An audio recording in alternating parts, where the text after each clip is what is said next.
Going to turn the meeting over to District 1 Commissioner for the invocation. Commissioner Harriet. Thank you, Vice Mayor. We'll start with the Pledge of Allegiance if everybody will stand. I pledge allegiance to the flag of the United States of America and to the republic for which it stands, one nation, under God, indivisible, with liberty and justice for all. And if everybody will remain standing, I'll just lead us in prayer for a moment. Heavenly Father, we thank you for the opportunity today to gather and conduct business of the city of Deltona. We ask, Lord, that you give us the courage to make the hard decisions, the wisdom to know which decisions need to be made, Lord, the grace to make them in a way that is thoughtful to every resident. Lord, we ask you today to keep all of our first responders safe, all of our military personnel safe, Lord, and anybody that is in need in our community, we ask that you fulfill those needs. We ask this in your Son's name. Amen. Amen. That was off the cuff. Thank you, Commissioner Harriet. At this time, we're going to go to number 4, A4, additions and deletions. Does anyone have any additions or deletions to add to the agenda? Not agenda, consent agenda items. That is on the agenda already. That will be done when we get to number 7. So does anybody have any additions or deletions? None? I have one. I'll turn to Commissioner Howington. I would like to add the 56th Infantry Day, April 13. That has always been added. I'm surprised it wasn't added this time around. That is also known as Borinquen Day, so I would like to have that added. Okay. Thank you. Presentations and awards. There are no presentations. No, she was just, am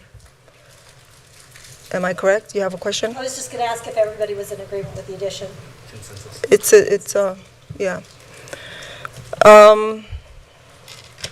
Presentations and award. There are no presentations tonight. Deltona community events. Everything is going to be displayed on the screen. There is paperwork on the back that you can look at, and there's also going to be on the city website. So now we go to number 7, consent agenda. At this time, we're going to move to the consent agenda. Does anyone want to pull an item from the consent agenda for discussion? Commissioner Howington? I'd like to pull B, D, E, and G. Okay, you're pulling B as in boy, D as in David, E as in Edward, and J as in Jack? G. G, no J. Yeah, no J. Okay. And then I will make a motion, unless anybody else wants to pull anything else. Anybody else pulling anything else? Okay, so I'll entertain a motion for now and a second for consent agenda items A, C, F, A, I, J, and K. I will make a motion to approve A, C, F, H, I, J, and K. Second. Okay, I had a first motion by Commissioner Howington, second by Commissioner Harriet. Are there any public comments on this item, on this?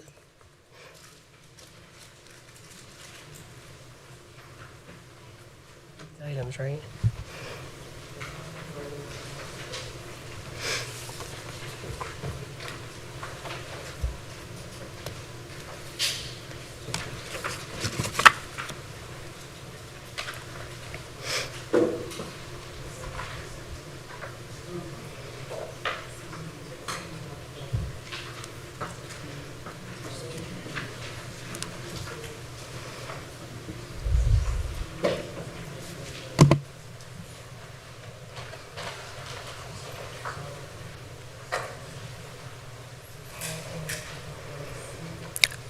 Do you want to, do you want to know which one was a pull? Yeah, no, No, we have one person that wants to talk about 5 different items, so we're trying to figure out which ones Okay. are pulled, and we'll pull them, we'll have him talk during those. So right now, if Tim Blodgett can come up and talk about C, which was not pulled, and I think that was not pulled, and then we'll call him back up for D, E, and 8A. Okay.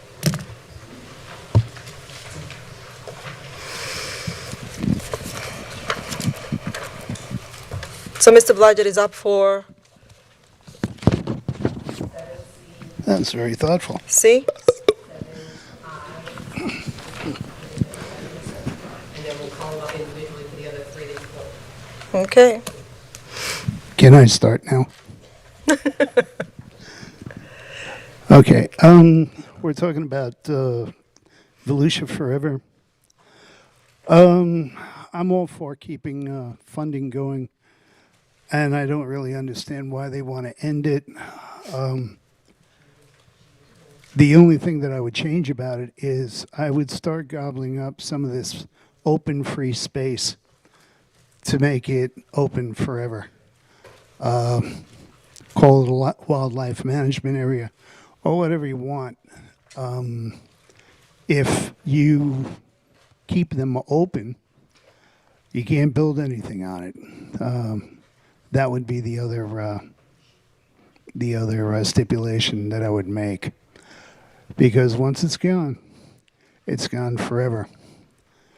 And you take a look at what's going on in South Florida.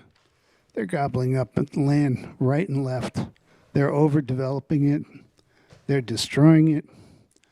They don't have enough water.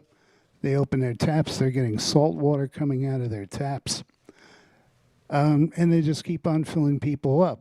And if you think that the developers are going to be self-regulating, you're fooling yourself. We can see that now with like malls.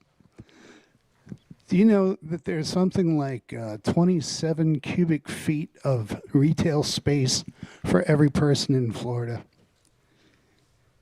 And they're losing out because nobody's going to the malls anymore.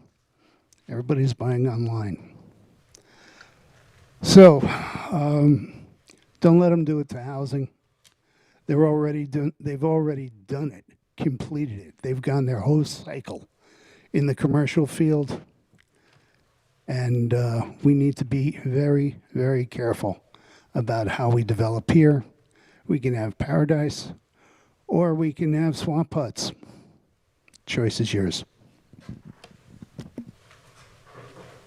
thank you. Kathy Bryan, please.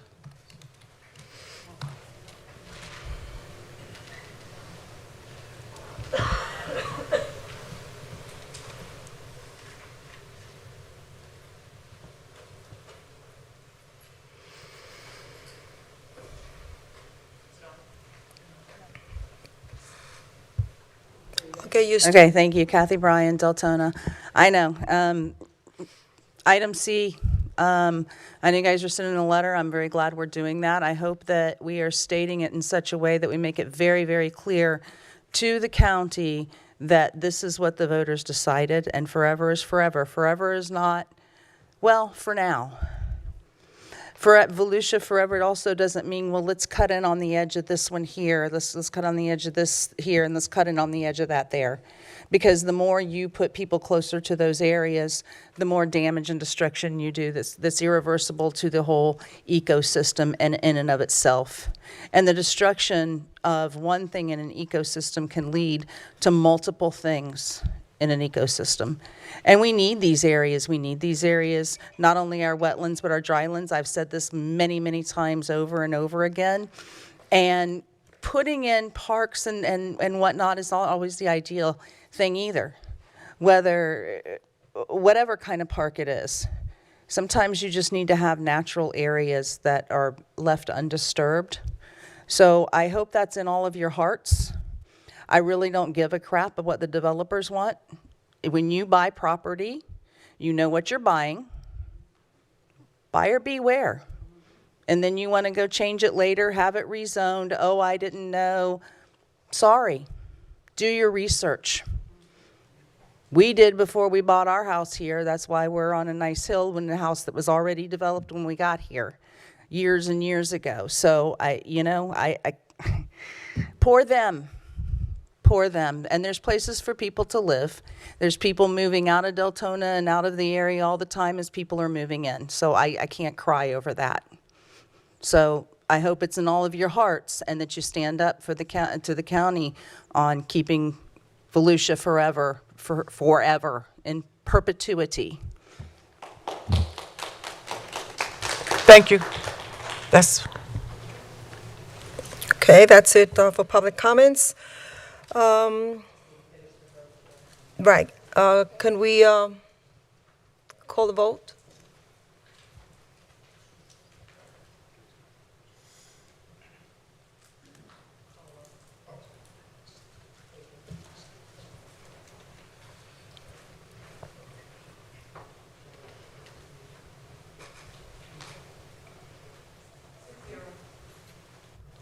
Okay, motion passes 6-0.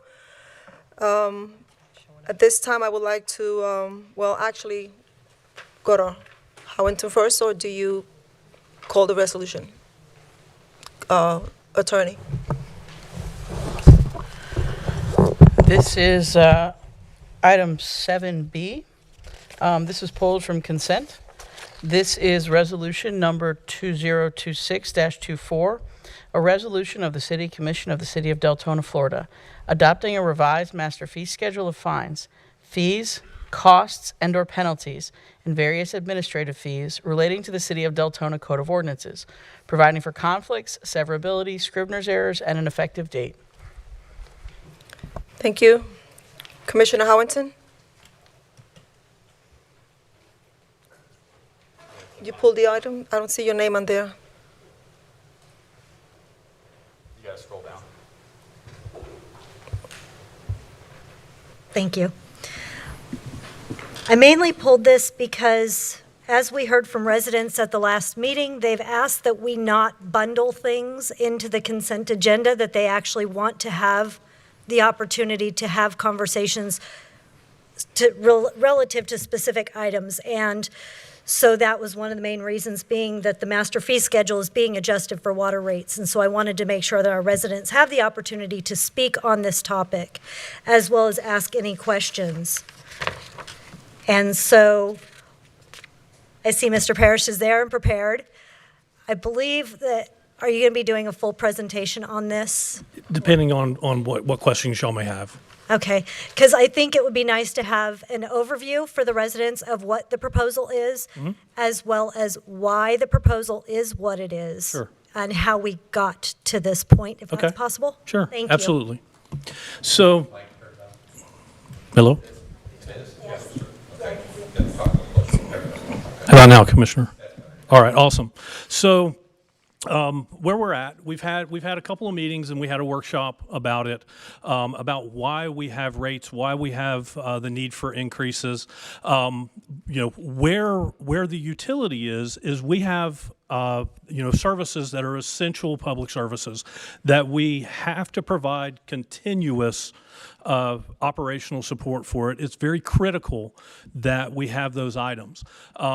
And in order to do our repair and maintenance, plus any new type of projects, capital improvement projects, we had a rate study done that said we have X number of dollars that are needed in order to maintain our daily operations.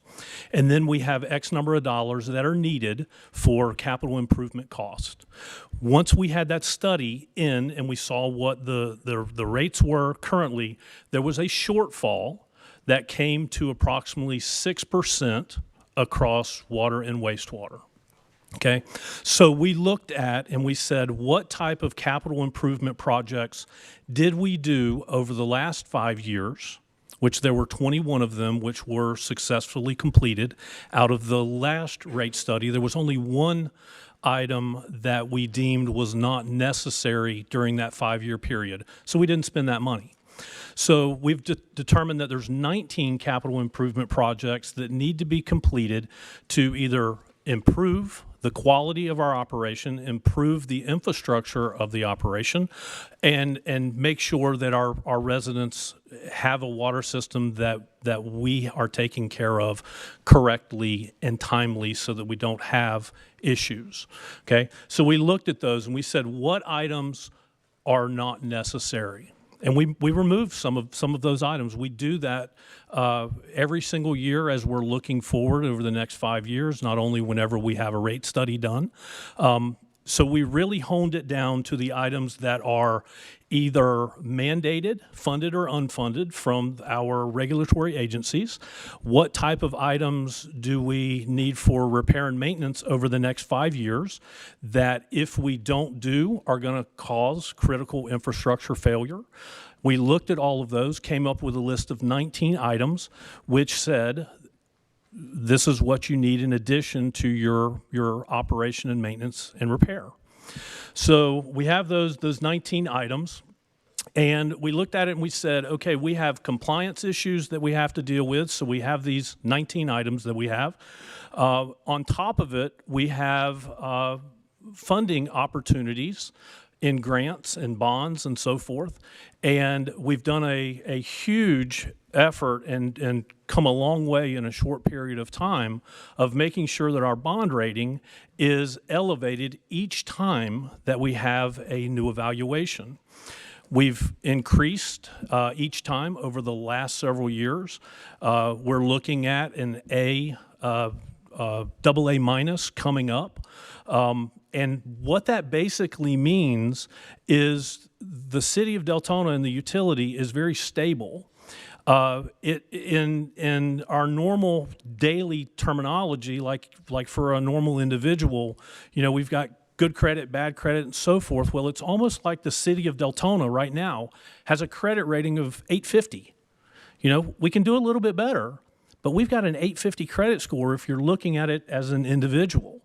Well, if we don't do these improvements, then you're going to see our credit rating drop. Right now, we don't have to have any bond insurance. That's like having PMI. That's like having to add mortgage insurance on your house when you get a mortgage. Right now, we don't have to do that because we have a very high credit rating.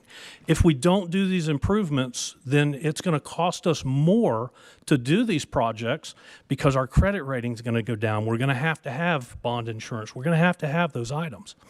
So we looked at it and we said, we have these necessary items that we have to do, but what can we do to make it so that it is as least impactful on our residents and on our users? So we've come to the dais with a couple of different options before, and each time we said, hey, try to do better for our residents. So we got together and we said, all right, so we've got 38,000 users that are on water. We've got 7,500 users that are on wastewater. And the big impact that we see is in wastewater. We understand that the wastewater rate is extremely high for the users. And we hear that and we feel that. So we said, we have a dollar amount that we're short. So what can we do to make that so it's least impactful on all users? So we said we're not going to increase any wastewater rates. Zero increase on wastewater rates at all. On the water rate, it would be a 9.54% increase. So what does that mean to the end user? Well, our average water rate, the bill that our average user sees, is about $30 a month, $31 per month is what the average user sees. So if you've got a person that's using 2,000 gallons of water per month, that 9.54 increase equates to $2.28 a month. That's less than a soda that you get, a Polar Pop that you get at Circle K. Now, a user that uses 5,000 gallons per month, you're seeing $3.03 per month. So about what a half a gallon of milk would cost. Our high users that are watering their lawn all the time. That's where we're seeing the folks that have 19,000 gallons worth of usage. They're going to see a $13.36 on average increase, but that's a choice that they're making to have green grass. So that increase is a little bit more because that's the choice that they're making, but a normal average household, you're going to see somewhere around $3 a month increase for 19 capital improvement projects, for regulatory compliance, for 24/7 operations. That's what our study has shown that we can use to benefit the city without having as much of an impact on our residents. Questions?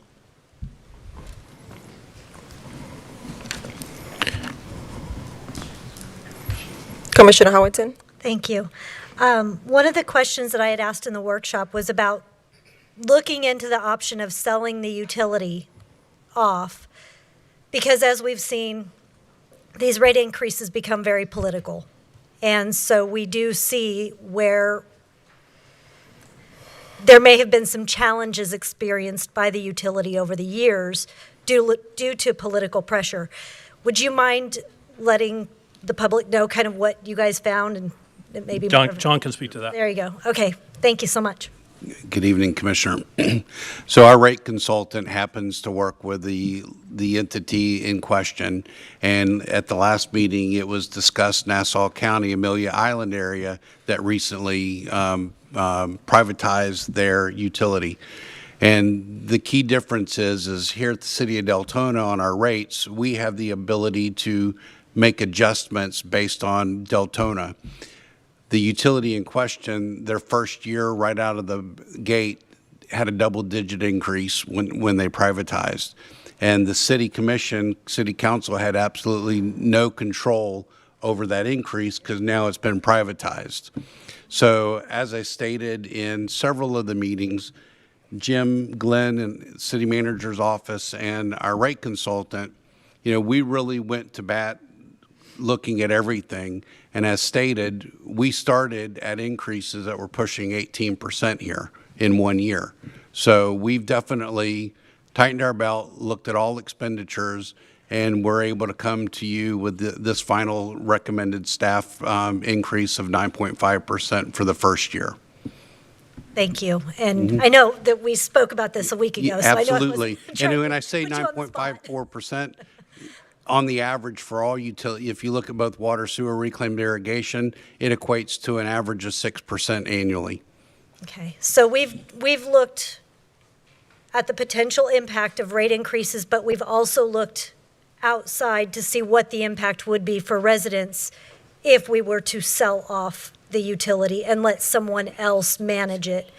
So we've done our due diligence to kind of look at the best opportunities out there as far as what's available to our residents. That is correct. Yes, ma'am. Thank you.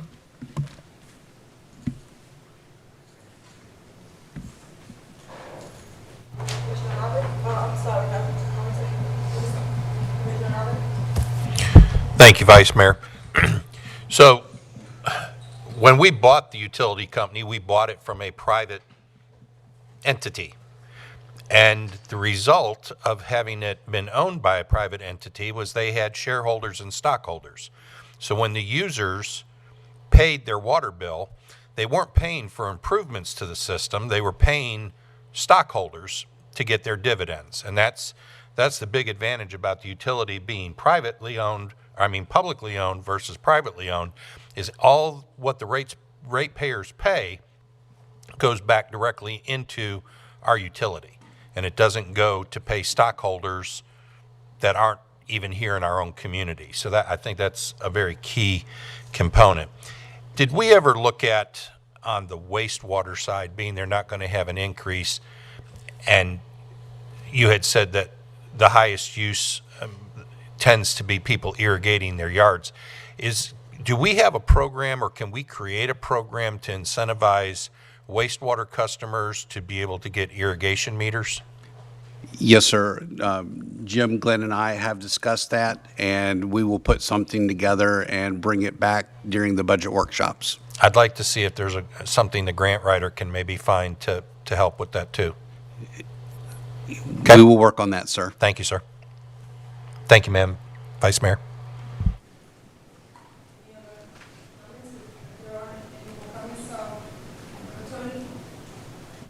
Attorney?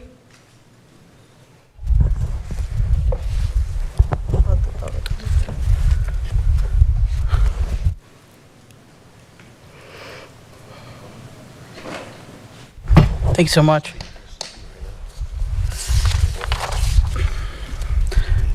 This is resolution number 2026-24, a resolution of the City Commission of the City of Deltona, Florida, adopting a revised master fee schedule of fines, fees, costs, and/or penalties, and various administrative fees relating to the City of Deltona Code of Ordinances, providing for conflicts, severability, scrivener's errors, and an effective date.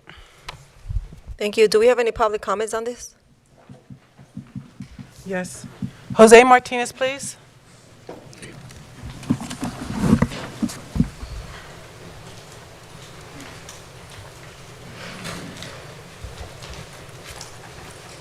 Good evening, Commissioners.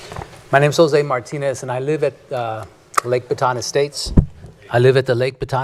I'm sure you've heard how much we pay for water. So I'm not sure where the gentleman averages $31 a month. My last bill for April was $222.34, and I'm within the 3,000 to 5,000 or 6,000 gallons of water. And some of us don't have an option of whether we irrigate our systems or not, or our grass, because of the fact that we live with an HOA. So either way, we have to make sure that we pay the difference of all that and still maintain the upkeep for our grass. So I'm sure that most communities don't pay the average that we pay at Lake Baton Estates. So I was wondering if you could take into consideration other communities and how much they pay throughout the month, throughout the year, because right now I'm on track to pay $2,600 for water, which is a God-given resource. So I just want to make sure that you take that into consideration as well before you vote to raise water for every single community, and not take into consideration that some communities do pay their fair share all year long. So thank you very much for your time. Thank you. That's the only one. Thank you. Okay, can I have a motion in a second? I'm sorry, hold on a second. Because he doesn't Commissioner Harriet? have A on there. Thank you, Vice Mayor. You have 8A. Can I ask staff, We're on B. B. John, On to, B. or maybe Jim? He's not on if- here. Hold on a second, please. If I'm correct, the what's happening possibly here with the public comment was that it's the sewer bill. Is that part of the community on sewer? Yes, it is. It's a community, Lake Baton. They do have sewer. Okay. And the statement that was made was that the average home in Deltona is not on sewer. So the average bill for most of the homeowners is around $31. So for the residents that are in one of those communities that have sewer, they will not see any increase on the rates for their sewer. They will only see an increase on the rate for their water. Okay, and that's on the same bill. Which is the same bill. So it's the same rate that's being charged to everyone. The water rate is the same no matter what community you live in Deltona. Yeah, and the water bill contains water and sewer costs all in the same bill. Correct. Okay. Thank you, sir. Commissioner, are you on the, Commissioner Nabik? Thank you, Madam Vice Mayor. I move resolution number 2026-24, updating the master fee schedule for fiscal year 2026 to 2030, be approved. Okay, I have a motion by Commissioner Nabik, second by Commissioner Santiago. Can you call the vote, please?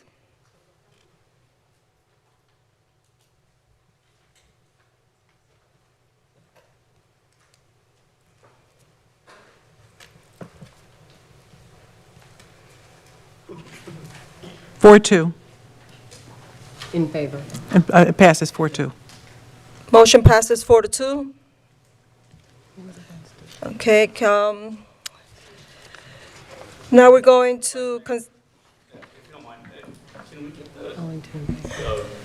no, it's not working. That's why the deputy city clerk and the city clerk are calling out the results of the votes. Right now, we're having a problem bringing it up on the computer. But the motion was 4-2. The other pool item is item D. Yes, Vice Mayor. This is 7D, resolution number 2026-26. A resolution of City of Deltona, Florida, authorizing the city manager to award purchase orders in accordance with city budgets to SAC Construction, Inc., pursuant to the City of Deltona agreement with SAC Construction, entered into pursuant to piggyback agreement with City of Gainesville Contract 2024-083-E, providing for renewals in accordance with city budgets, providing for implementation and an effective date. Thank you. Commissioner Harriet, you pulled it? I did not pull it. Howington pulled it. Howington, did you pull it? I did. Did you sign in already? Commissioner Howington? Thank you. So this is something that's more of an ongoing maintenance project as far as routine. So have we had a contract with SAC Construction previously? Or is this? Yes, we have. So during our last year's capital improvement go-arounds, whenever we were going through and getting this particular one approved, we were piggybacking off of a contract through Port St. Lucie. At the time, Port St. Lucie had the best rates around, because at the time that year, they were going to be doing the most lining through a contract that we could piggyback off of. So we went to SAK and we said, hey, your services are great, but we've got to make sure that the value that we're getting is there for our residents. So we went to them and we said, hey, not only do we need to look at our rates, we need to look at the type of work that you're able to do, because we have more manholes that we need to have rehabbed as opposed to sanitary sewer lining and so forth. So they went out, they found 3 different contracts for us that had their best rates that they had. We looked at Gainesville the most comprehensively, because it actually was a lower rate than what we had previously with SAK.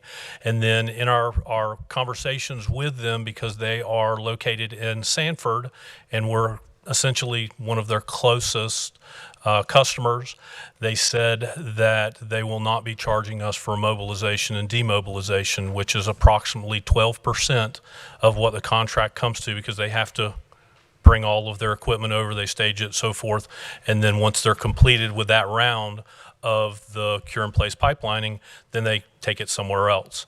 And there's a cost that's always incurred for that.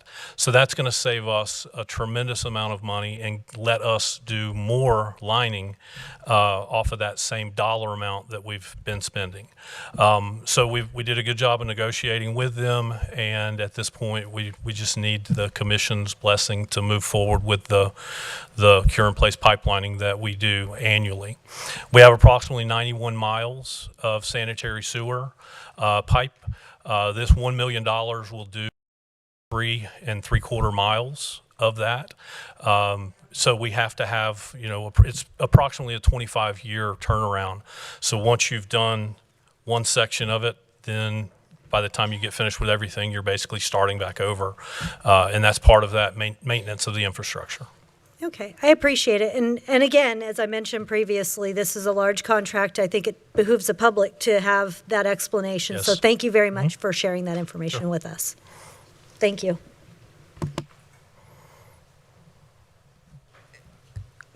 Commissioner Harriet? I'd like to make a motion to approve resolution number 2026-26. I'll second. Okay. Any public comments? Tim Blodgett, please.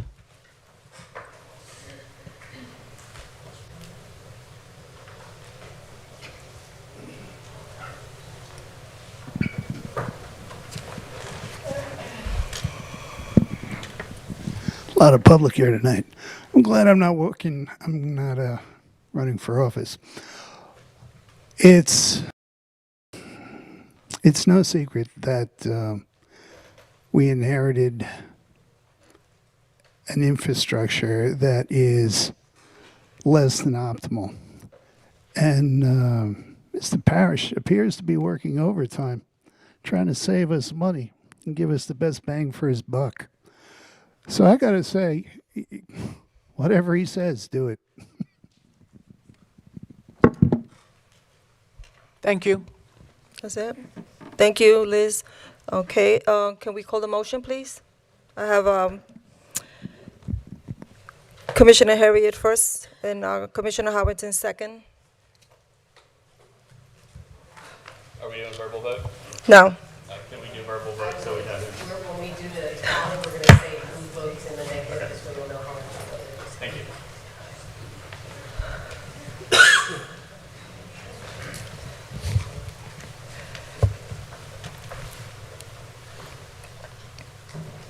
Passes 6-0. Motion passes 6-0. Thank you. We move on down to consent agenda item E. Commissioner Howardson. Thank you. So again, this is a $1.6 million contract, and it's in the consent agenda, but I think it would be beneficial to the residents to hear about what we're actually doing. So in 2016, we commissioned the Eastern Wastewater Plant, which is a submerged biomembrane plant, uses filter plates, basically. Those plates are good for about 10 years. It's time for us to replace them. It's about 7,200 total plates. We started our process of getting a budgetary bid last year during our budget season. They gave us basically $1,650,000 to replace those 7,200 plates, and they came in right in under that. So this is a predicted cost that we had. It's budgeted, and we're within budget. What is it that the membranes do? They filter the wastewater sludge so that there's no sort of suspended solids that are left in the reclaim. They basically do all of the filtration for the wastewater plant to make it so that it is able to be put out for reclaimed water. Thank you very much. Mm-hmm. Thank you. Is that it, Commissioner Howardson? Okay. I know. I'm looking. Commissioner Santiago. Thank you, Vice Mayor. You turned it off the other way.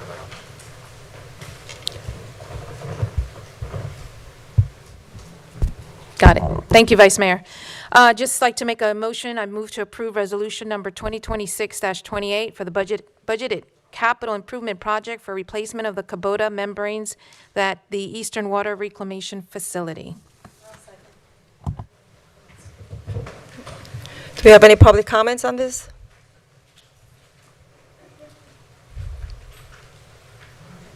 Tim Blodgett, please.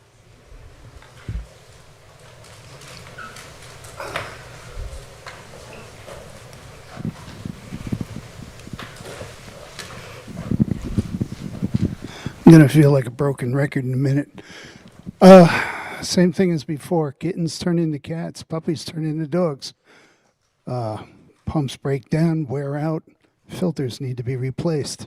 Mr. Parrish has done his work. Thank you for breaking this all down into individual chunks so we understand it better. You have no idea how much we appreciate that. That's it. Have a good night. Thank you. That's the only one. Thank you, Liz. Attorney? Thank you so much, Vice Mayor. This is resolution number 2026-28, a resolution of the City of Deltona, Florida, authorizing the city manager to approve the purchase of replacement Kubota membranes at the Eastern Water Reclamation Facility through MKI Services Incorporated. Recognize a competitive bidding exemption pursuant to City Purchasing Policy 4.07, providing for implementation and providing for an effective date. Thank you. I have a motion first by Santiago, Commissioner Santiago, second by Commissioner Howington. Can we call the vote?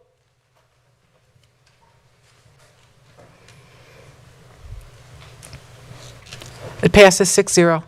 Motion passes 6-0. Now we go into consent agenda G as in George. Commissioner Howington. Thank you. So first off, I wanted to say thank you to Mr. Manning. We had an issue that arose over at Manny Rodriguez Park, and he has responded quickly, and I do appreciate that with dealing with the residents who are having foul ball issues. So I just want to say thank you for doing that. And then I had a question.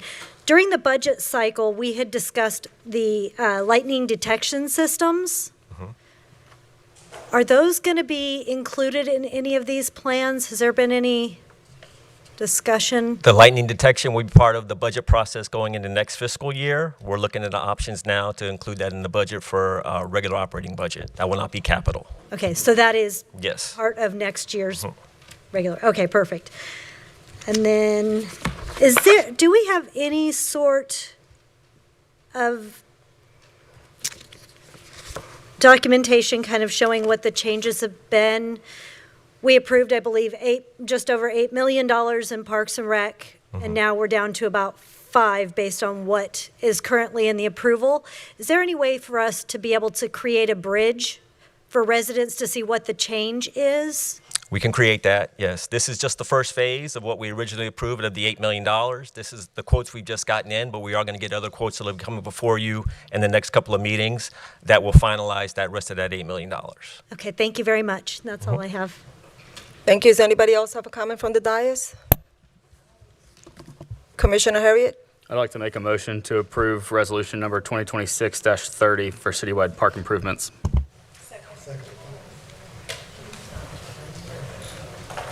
Okay, do we have any comments from the audience?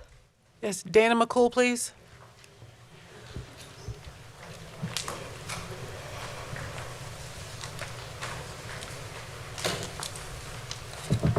Thank you. I don't know what the delay is here, but it's on.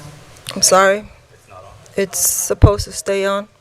Yeah, it's, okay. Thank you very much. I wanted to thank you all for improving and saying okay to these improvements to our parks. Our parks are so important to our residents because it's about the only free thing. They pay for it through their taxes, but I mean, at the point of pay where residents can go. And I'll tell you, thank you for solving the problem that the 2 houses had with Manny Rodriguez Park and the foul balls. That's 2 houses involved, but thank you for taking them seriously. They don't go to the 3rd house. That's my neighborhood right there. I lived at that park for 22 years. I know it upside down. I know how deep the water is in the pond there, pretty much everything about that park. So it's 2 houses. Thank you for taking them seriously, though, and hearing them. Second thing is, I want to thank you for, again, the approval for all of these park improvements, but to let you know what you have done for Manny Rodriguez Park, replacing the lights, replacing the playground, reconstructing basketball court with lights. That basketball court is used every single day of the year. It is. Inside District 4, outside of District 4, it is heavily played. Basketball, thank you. I used to go over there and sweep that court off because these kids were serious about keeping it. 90% of them, 92% of them, very well respected for that park. The same thing with the constant resurfacing and the work that you're doing over there in the baseball field. People love it over there at that park. Kids go over there and they play soccer in the extra field. People walk their dogs around the park, and I mean the outside of the park. That park is so important to our neighborhood, and we wanted to thank you for taking this so seriously because, again, I am not kidding. Every day of the week, that park is in use. It's where a pickup point is for kids coming and going off the school bus.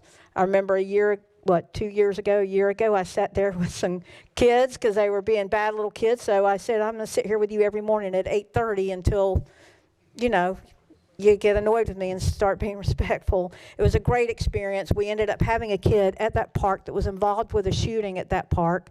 This kid confided in me, and today, a year and a half later, this kid is a producing member of society. This kid changed his life. He called me. He changed his life because we care about that park there in our neighborhood. The people care about it. It's good residents. We don't have a transitory nature there. It's a very solid neighborhood there. So thank you for all the parks, but especially Manny Rodriguez. I know that you could have done something different, but you didn't, and it's so appreciated. The new restrooms, the trails. On behalf of my neighborhood, thank you all, and thank you for the Overparks. We love our parks. We need them, and just thank you very much. We appreciate it. Do you have any other comments? That's it? Okay. Attorney, can you read the resolution into the record, please? Thank you so much, Vice Mayor. This is resolution number 2026-30, a resolution of the City of Deltona, Florida, authorizing the city manager or designee to award multiple purchase orders for parks and recreation improvement projects at Festival Park, Harris Saxon Park, Keysville Dog Park, Manny Rodriguez Park, Thornby Park, Tom Hoffman Park, and Veterans Park, providing for implementation and an effective date. Thank you, Attorney. I have a motion first by Commissioner Harriet, second by Commissioner Santiago. Can we call the vote, please?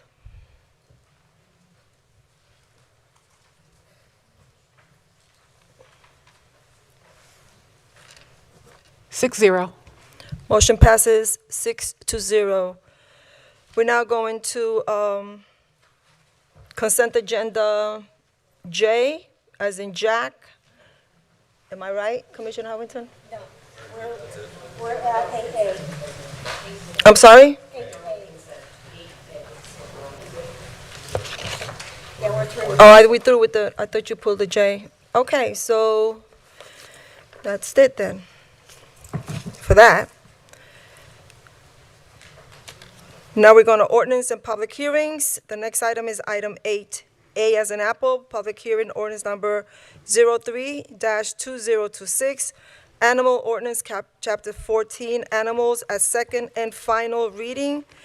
Can I have the city attorney read the title of the ordinance into the record, please? Thank you so much, Vice Mayor. This is ordinance number 03-2026, an ordinance of the City of Deltona, Florida, amending the general ordinances, Chapter 14, Animals, to update regulations related to animal licensing, breeders, dangerous dogs, and irresponsible owners, providing for conflicts, codification, severability, and an effective date. And as you already noted, we are here on second and final reading. Do I have any comments from the yes, we do. Hold on a second. Commissioner Harriet? I'd like to make a motion to approve ordinance number 03-2026, Animal Ordinance, Chapter 14. Okay. Do we have any comments from the public? Yes, ma'am. Tim Blodgett, please.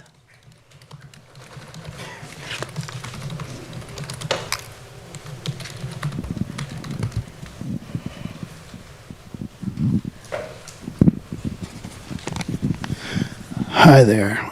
Okay. I'm all for the TNR ordinances, but I don't see anything that restricts their distance from the Scrub J sanctuary. So I would like and suggest that you, there's currently a sanctuary located on the corner of Elkham and Lake Helen Osteen Road. And I would suggest, strongly suggest, that you take whatever distance that is from the Scrub J sanctuary and make that the absolute minimum closeness that any of these sanctuaries can be established,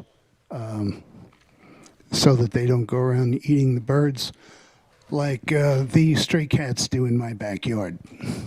Anyway, that's it. Have a good night. Thank you. That's it. Do we have any other, Commissioner Howington?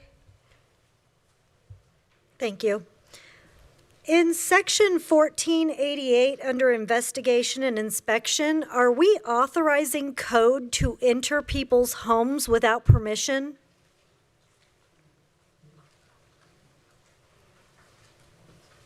Because without a search warrant, is that legal?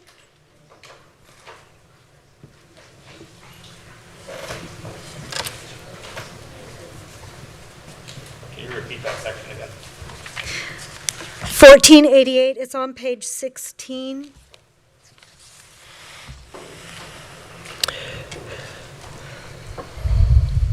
And it may just be misinterpretation on my part. I just want to confirm that we're not authorizing code to enter people's houses without permission. No.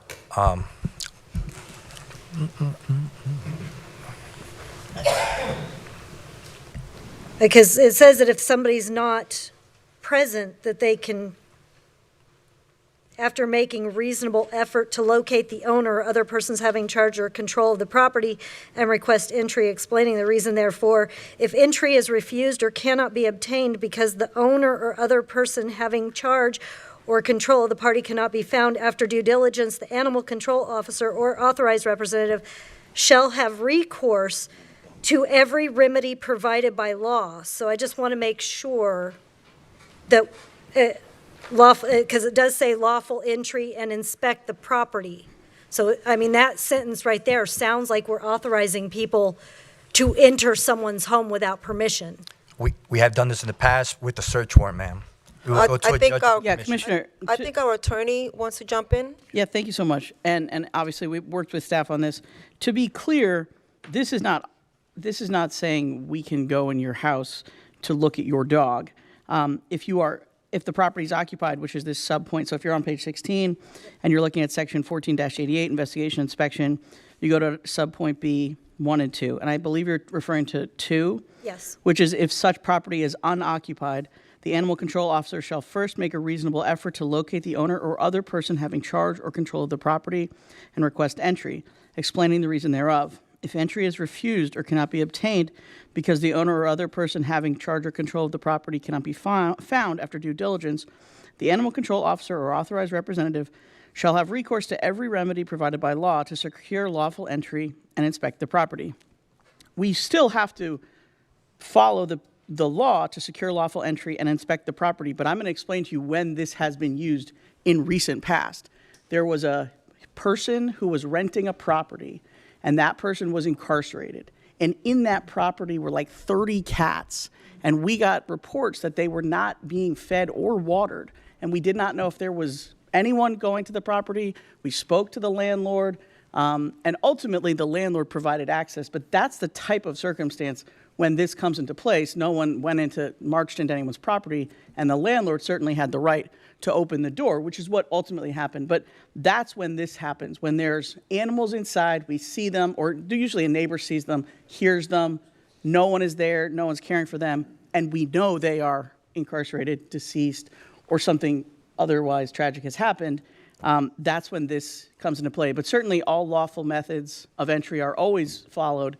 And typically, these are the cases you see where you then have to just reach out to the landlord and say, we need to get in to get these dying animals and save them. Thank you very much. I really appreciate that. I just wanted the clarification to make sure that if anybody asks. that You okay we have now? that. Yes, I am. Thank you very much. Anybody else has, Just a quick comment. I just want to, for the record, the last public comment was actually for the next agenda item. So that's just.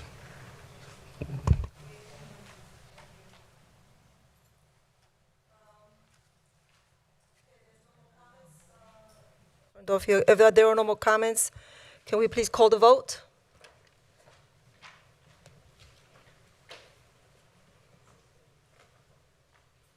Six zero. Motion passes 6-0. We now move to the next item, 8B as in boy, public hearing ordinance number 05-2026, trap, neuter, and return program, TNR, animal ordinance number, chapter 14, animals at first reading. Can I have the city attorney read the title of the ordinance into the record, please? Thank you so much, Vice Mayor. This is ordinance number 05-2026, an ordinance of the City of Deltona, Florida, amending the general ordinances, Article 7, Trap, Neuter, Release Program of Chapter 14, Animals, to provide for updated program governance, providing for conflicts, codification, severability, and an effective date. Thank you. Do we have somebody doing a presentation? Is there a presentation, Danny? Or somebody else to speak about the TNR? Good evening, ma'am. Yes, we can present this case. All Good evening, Commission, Vice Mayor. We would like to update the ordinance on the TNR. So Deltona Animal Control seeks to expand the TNR ordinance from a pilot program to a city-funded program. It's been a long time coming, and this is the direction we would like to go, with your permission. Just some information with TNR. City staff currently manages TNR scheduling with volunteer assistance with the cat trapping. On average, per week, 10 to 15 TNR surgeries have been performed here within the city of the cats. Just to add, we do have an organization that wants to come forward and take over the program. That's one of the things we did bring up when we had the workshop going, and with direction from city manager, city attorney, this is something we're looking into. So tonight, the main focus is to move forward and approve the new updated TNR ordinance. Any questions? Any question from the dais? Commissioner Howington? Thank you. So when we had the workshop in July, we had requested that it go out to bid. And is this the selection based on the bid process? We did put it out for bid. We didn't get any bids out there. And from what I'm getting from the community is they don't go in demand star when it comes to this type of program. But shortly after, I did get the previous mayor, Heidi, came to me, hey, listen, I have a program. I have an organization that's very interested in taking over the program. And that's why we're here this evening. Okay. And I noticed that the cost is $48,000, and I think that we had authorized a little bit more than that in the budget. Was it 65 or 70? I don't know if anybody remembers the exact number. So is this a reduction, or is this what the estimate is from this organization? Oh, I mean, we would love to definitely provide you that information when an agreement comes forward, between the city and the organization. But this evening, I would like to say, hey, we were just trying to focus with the ordinance update. Yes, currently the budget is for $48,000, but I think we did mention about upping that up when if an organization comes forward and takes over the program. Okay, so all we're doing at this point is just changing the verbiage that we just saw in the last, because maybe that's where it got messed up with Yes. TNR is listed in that. Yes, ma'am. Last I did item. want to bring out that there is somebody interested that would like to take over the organization for TNR. Perfect. Okay, thank you so much. That's it, Commissioner Howington? Yes. Commissioner Colwell? Danny? My mic's not on. Yes, sir. How is the city going to be monitoring this? Are we going to be getting reports monthly, or? We are using that FRP that we provided out there, and it has, guidelines for when. They're also going to be presenting to you, Okay. plus you're going to be approving this agreement between the city and the organization that takes over. Guidelines, requirements, prerequisites, policies, procedures, whoever takes over the TNL program. Have we identified all the areas where the cats are? No, but that's one of the things that's on the list that we are going to request when that organization comes forward. Okay, thank you. Okay. You good? Commissioner Nabek? Thank you, Vice Mayor. So, 10, 11 years ago, this TNR program came forward. Heidi was sitting up here as the mayor, and it was a budgetary issue that we were spending tens of thousands of dollars a year on this cat program, and this was going to solve all of our problems. Cats were going to, through attrition by TNR, they were going to disappear, they were going to go away. Didn't happen in the last 10 years. What's different about this that we're going to be doing now that's going to make this work? Because the problem that I have is that they catch the cats, they neuter them, they do whatever, they release them back, and the resident still has the issue of the cat being there, creating a mess, tearing up screens on porches, so on and so forth. What's different about this program than what we've done for the last 10 years that hasn't worked? And like I mentioned, it's just to, this evening is just to upgrade, but let me cover that. CCFAW is the organization that's willing to come forward. When I took over the position for code compliance manager, this is 2023, it was very minimal of the volunteers that we had to do this. So there was a shortage of volunteers, not enough cats getting fixed. From what I'm getting, that this organization can take over, because they do it for a lot of the jurisdictions here within the city, within the Volusia County. And from what I see, there is progress, there is a change, but this is what we have to offer you at the moment. And how are we going to measure this with this reporting you're talking about? What's the measurable factors? Provide you updates of how many surgeries have been completed, the areas that we are currently working at, show you a list of all the colonies within the city within the limits of the city of Deltona. Those are the things that are missing currently. And in order for my understanding, in order for this program to work effectively, all those things are going to be needed, and they're going to present that to the commission.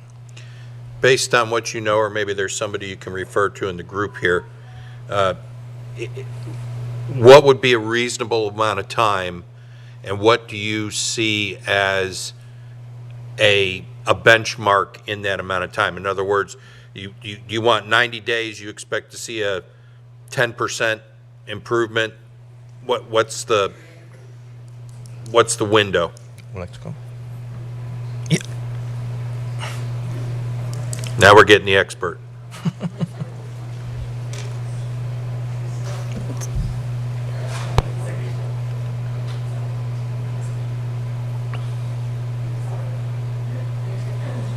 It's not on yet? There you go. There we go. Okay, thank you. Heidi Hertzberg, Deltona. So, Commissioner Nobick, as you know, you're asking the questions that we did the program in the past, and how do you have measurable results with this program? The reality is that you have to have a core group of volunteers that do your work. You have to have the funding, which the city has generously provided over the years since we began the program. The funding has not been an issue. The issue has been the level of work and the policies and procedures that have to be put out by the city.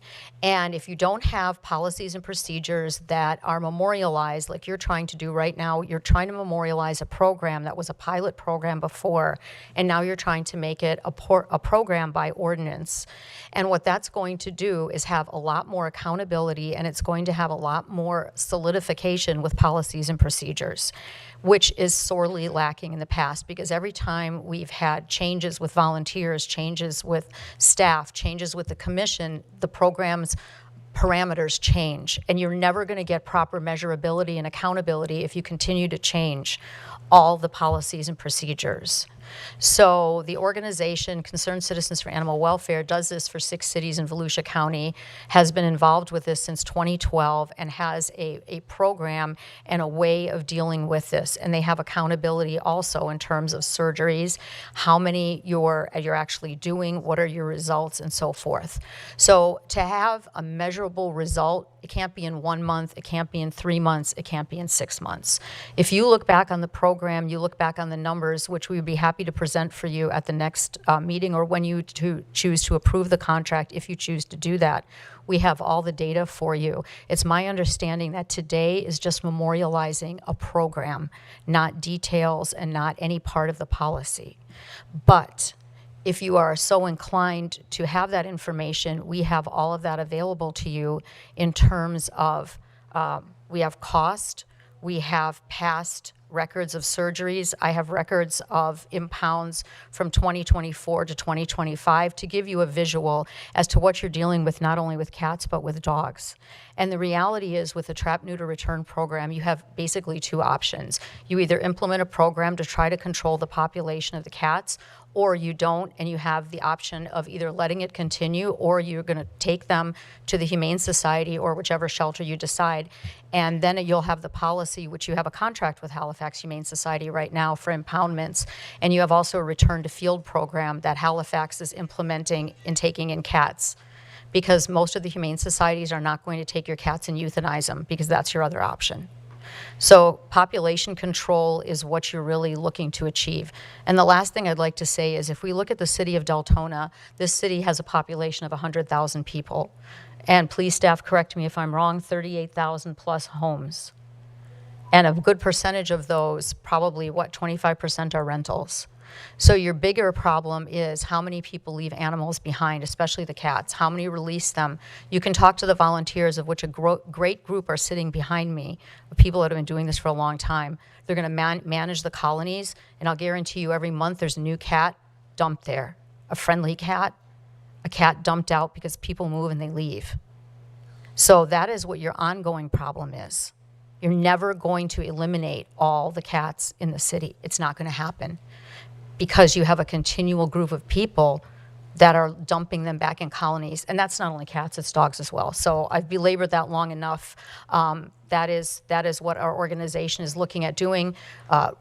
Full transparency, Concerned Citizens for Animal Welfare is a 501c3.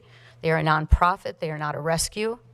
And I am on the board. It is not my organization. I've been on the board for this organization for a long time, and I'm here to support them in terms of working with the city of Deltona.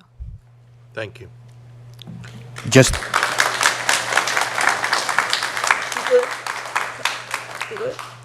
commissioners, we're looking at about 180 days presentation, kind of giving feedback to the commission on the TNR.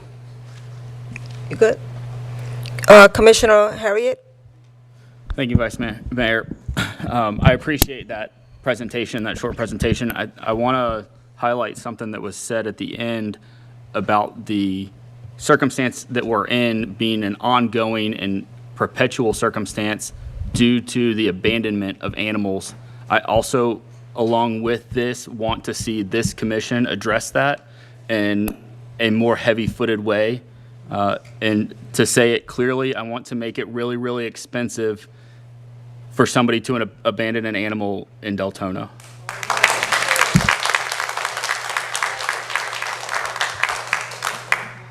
You good?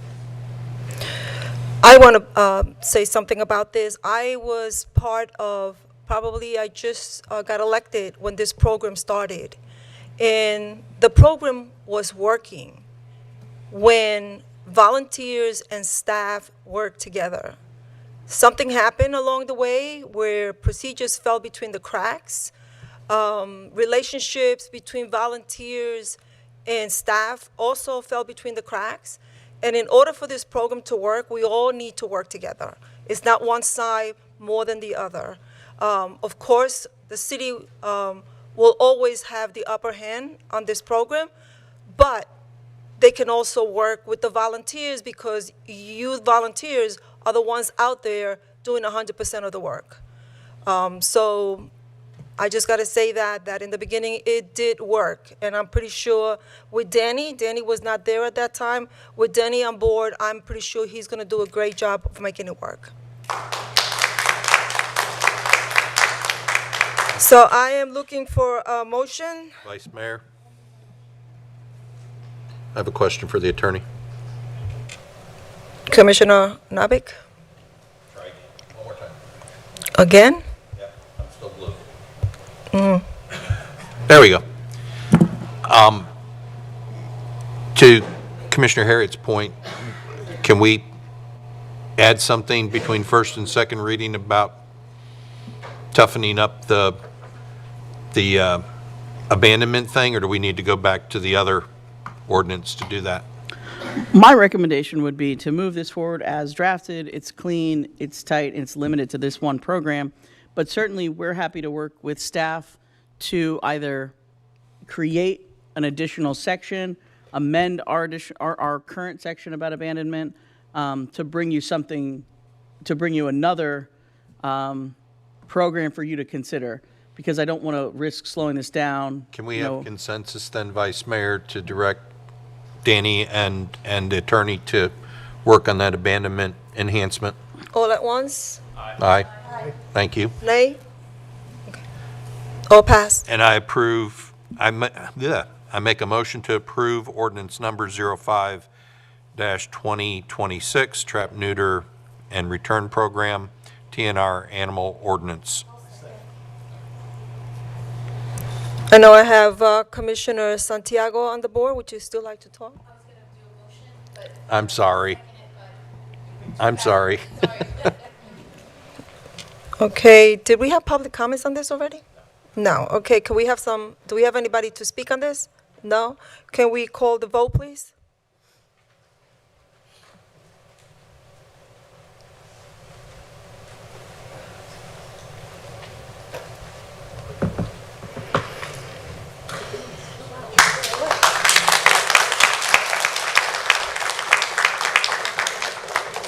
See what happens when everybody works together? So we're moving on to the next item, item 8, C as in Charles. Public hearing ordinance number 04-2026, amending Chapter 2, Article 4, to update the sections related to financial policies at second and final reading. Can I have the city attorney read the ordinance into the record, please? Yes, Vice Mayor, thank you. This is ordinance number 04-2026, an ordinance of the City of Deltona, Florida, amending Article 4, Finance of Chapter 2, Administration of the General Ordinances to newly created Division 4, Annual External Audit of Article 4, Finance of Chapter 2, Administration of the General Ordinances, providing for conflicts, codification, severability, and an effective date. I'm going to just wait till the room clears up a minute.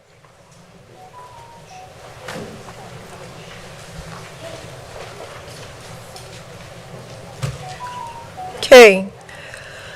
Okay, can I have a motion? First is Howington. Can I hear a second?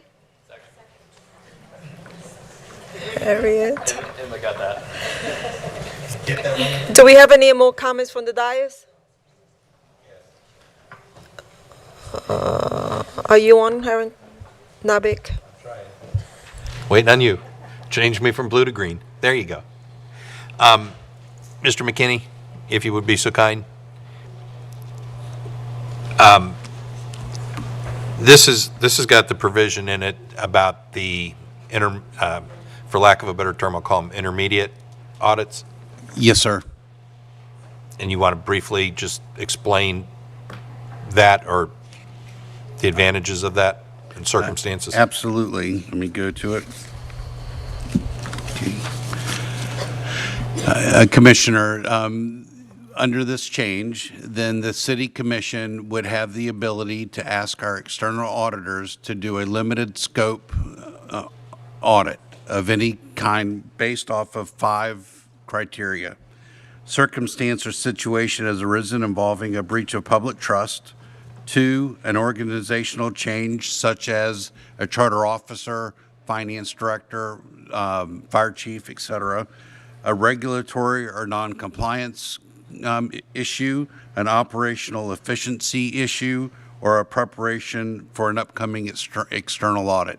Those are the 5 items that are specifically spelled out in this ordinance change that the commission could call an additional audit.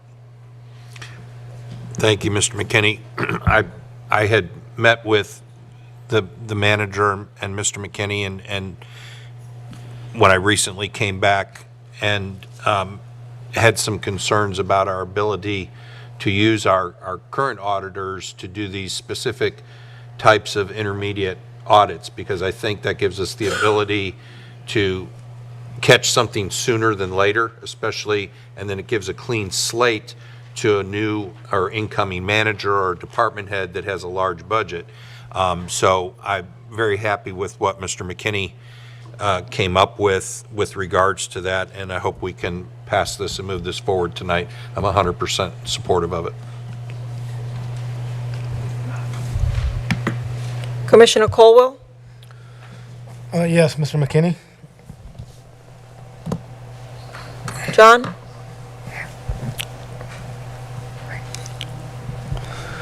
Under Section 2, Division 5, Collections and Delinquencies, will there be a maximum set on what this group can write off? Or will it come back to the commission for approval? Yes, sir. Per the items that are detailed, It gives the limits of authority for staff, finance director, and city manager. Anything above that automatically comes back to the commission for approval. What are those limits? $1,000 for the finance director, $5,000 for the city manager, and everything above $5,000 would come back to you specifically. All right, thank you. Good? Anybody else from the dais? Do we have any public comments on this? Okay. I do have one, in reviewing the backup on tonight's agenda, and I just pointed this out to the city clerk, regarding the item that you brought up, Commissioner. For some reason, it has in there, it's stricken for the 5 items upon a supermajority vote. That was not changed under first reading. So that's incorrectly stricken.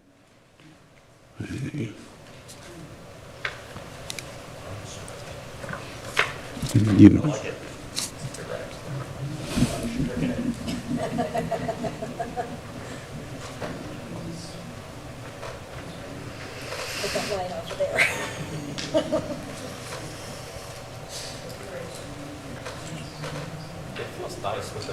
Thank you so much, Mr. McKinney.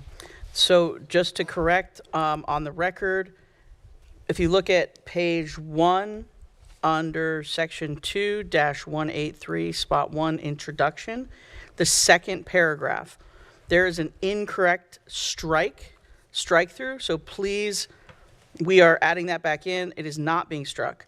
The part that is incorrectly struck that is now going to be, that is going to remain in there, that was in there first reading, is 4 lines down. Upon a supermajority vote, the commission may request a limited examination or special audit. So that language will now be in there as it was at first reading.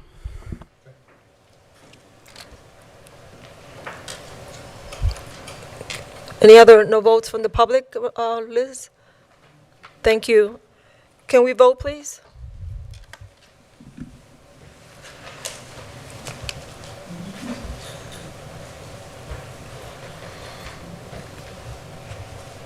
Yes.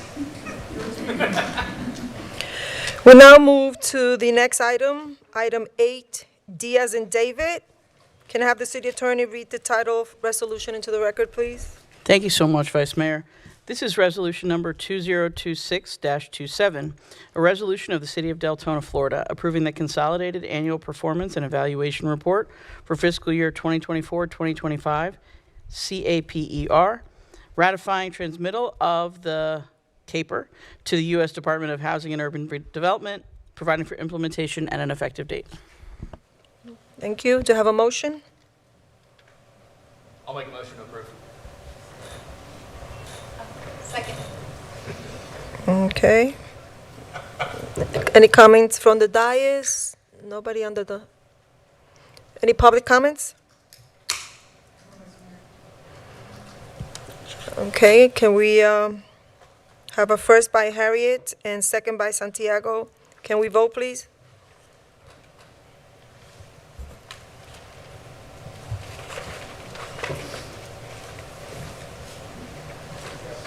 Motion passes 6-0. We now go to action items number 9. The letter A, consideration of appointments to the Planning and Zoning Board. We'll now go to the District 4 Commissioner Howington to make her appointment.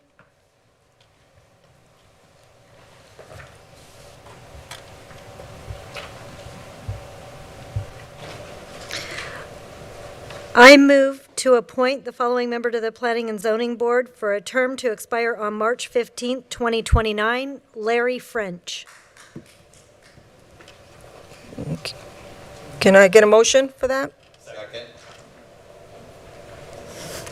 Okay, can we vote, please?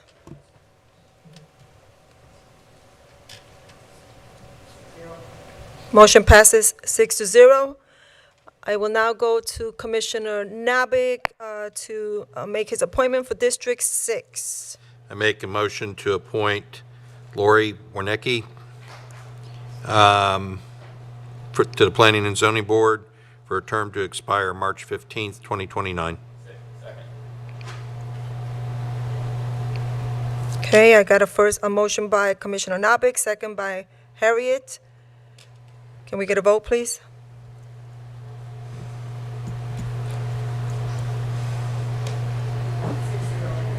Motion passes 6-0.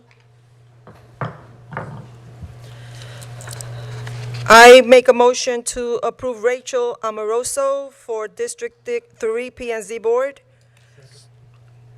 Okay, okay, first by Maritza, second by Caldwell. Can we please get a vote?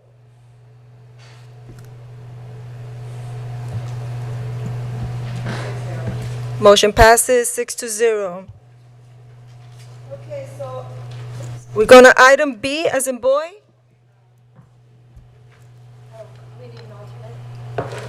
I don't have anything for alternate. I'll make a motion.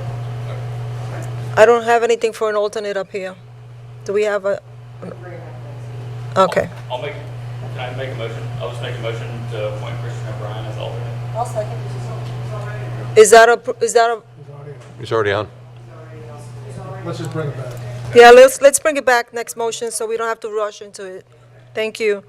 Item B, consideration of appointment of a city representative to the Tourist Development Council, which is TDC. This is a board that I was a member of, being that this is my last term, and I think I have one more meeting to go. I thought it was proper for me to resign and let somebody else take it if they're interested. It's a very informational organization. They think they meet quarterly, and it's in Daytona Beach, and is really interested. So if we have anybody up at the dais who wants to, Yeah, I did it when I was here the last time, and I would, if you're ready for a nomination, I'll nominate Emma. Second. Did you guys see that? Me. Okay, so first by Nabik, nominating Commissioner Santiago, second by Harriet. All right, can I get a vote, please? Good luck. Motion passes 6-0. Do we have any city attorney comments? Yes, Vice Mayor, thank you. So we have had. Can I just interrupt you a second? I know we're going to go into time, so can I get a motion to extend the meeting? Oh, we decided to go for 30 more minutes. How nice of that. Okay, let's go. You got the floor. Thank you so much, Vice Mayor. I will be brief, although happy to answer questions on this. So we've gotten some questions from the community and from the commission about in the Enrico Ridge project and the Thalita Terrace project. And so I wanted to bring you back an update on where we are with both of those matters, and then happy to answer questions. So there was a previous approval by this commission to foreclose on the Thalita Terrace liens. The current total of those liens is $279,400 that they owe the city. And to be clear, the work has not been corrected, right? So there's still outstanding code violations. So they would need to pay the liens and also correct the violations to be able to move the project forward. That is in foreclosure, and we have gotten some contact from agencies purporting to work with the owner to try to remedy the situation. They've been a little cagey in that they won't explain or provide a lot of detail about their legal relationship. We have asked them directly if they represent the owner, and they say no. So I'm not quite sure what legal relationship they have with the owner, but they have indicated they do not represent the owner. Regardless of that, there has not been correction. The work has not been corrected. Permits have not been pulled. And obviously the lien has not been resolved. So the foreclosure we've been moving it forward, and it was filed about 2 weeks ago the hearing. So we're waiting to set the hearing on the final judgment. So we're going to be able to move that forward pretty quickly and resolve Delita Terrace and foreclose. And then obviously we'll schedule a sale date and it will continue to move forward through the foreclosure process. So that is moving. Now, again, up until the day of the foreclosure, they can stop it, right? They can stop the foreclosure just like anyone can stop a foreclosure. So they have that option available to them. Thus far, they have not done anything other than make representations that they want to. So saying I want to not have my property foreclosed on is different than applying for a permit to correct the work, which was why they were liened in the first place, right? That's how they got here in the first place. So that has not occurred. The city, and I want to commend the staff. The staff has done an incredible job. They have bent over backwards, fire, building, planning and zoning, to work with them, to make themselves available, to do site visits, to do everything possible to help the owner correct this and be able to complete his project and get out of foreclosure. But to this date, they have not taken any of the steps other than telling us they would, which they still can. Please, and if you're listening, please, we would much rather you come and finish your project than have to foreclose on it. So we would love to work with them. The staff has been incredible working with them to this point, and certainly we're here if they want to correct this and complete their project. So Delita Terrace is in foreclosure, and we expect to have a hearing relatively soon, in the next few weeks, and then we'll keep you updated when it's set for final sale. Enrico Ridge is not in foreclosure. So I will say this. Does anyone have questions about Delita Terrace first?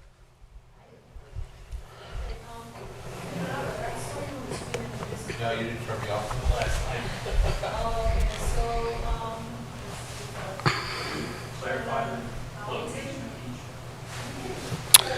Yeah. I'll just tell, I can just.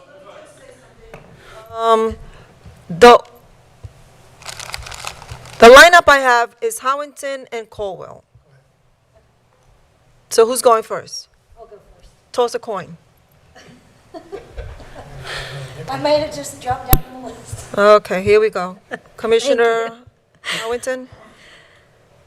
Okay, we've had a lot of hearsay coming to the commission. Foreclosing on this property is a large action, in my opinion.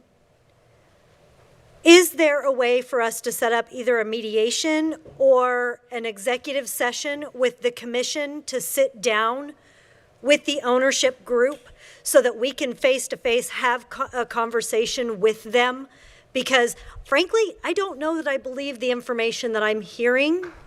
And I think that there's some questionable statements being made on both sides. And I would like to be able to hear directly from the people who are involved. Yeah, Commissioner, and certainly you're more privy to this information than most. But there was a default entered against the respondent in this case on February 3rd, 2026 for failure to serve or file any document as required by law. They literally did not even reply. So they were properly served. They did not even file. They didn't file a motion for extension. Nothing. No paper was filed. No contact.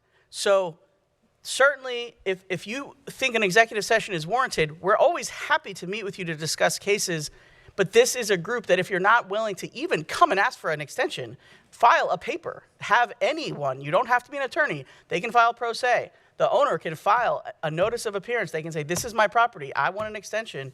And courts are very generous in foreclosure cases, but they did not even appear in the case. So we're moving this forward as a default because they didn't file anything. So certainly believe what you will, but the case is a public case. I'm happy to, everyone's welcome to look it up. It's here in the 7th Judicial Circuit. It's case number 2025-13537-CIDL. So you can pull the court case. You can see that they have not responded. They still can. They literally can come up until the final sale. So they still can come, but they have not done that. So we are happy to work with anyone who wants to work with us. And again, the staff has met with this outside group who wants to presumably help finish the project, maybe take it over, but nothing has happened from that. So we've made ourselves available. The staff has been, again, very generous with their time in meeting with the groups connected with this project, but nothing has been done. No, not a single dollar has been paid to the city. Not a single permit has been filed. They have, they've not replied. They have not come forward in the lawsuit. They have not filed anything with the city. They have not paid a penny. Happy to stop. You're right. It's a big action. And we're happy to give them all the rope you want them to have, but I'm just letting you know, I would not say that they are a willing participant in this process thus far. Okay. When was the last time that the city met with them? I know Chad, you met with them on site, and I'm sorry to drag you up here, but I know you met with the outside group on site.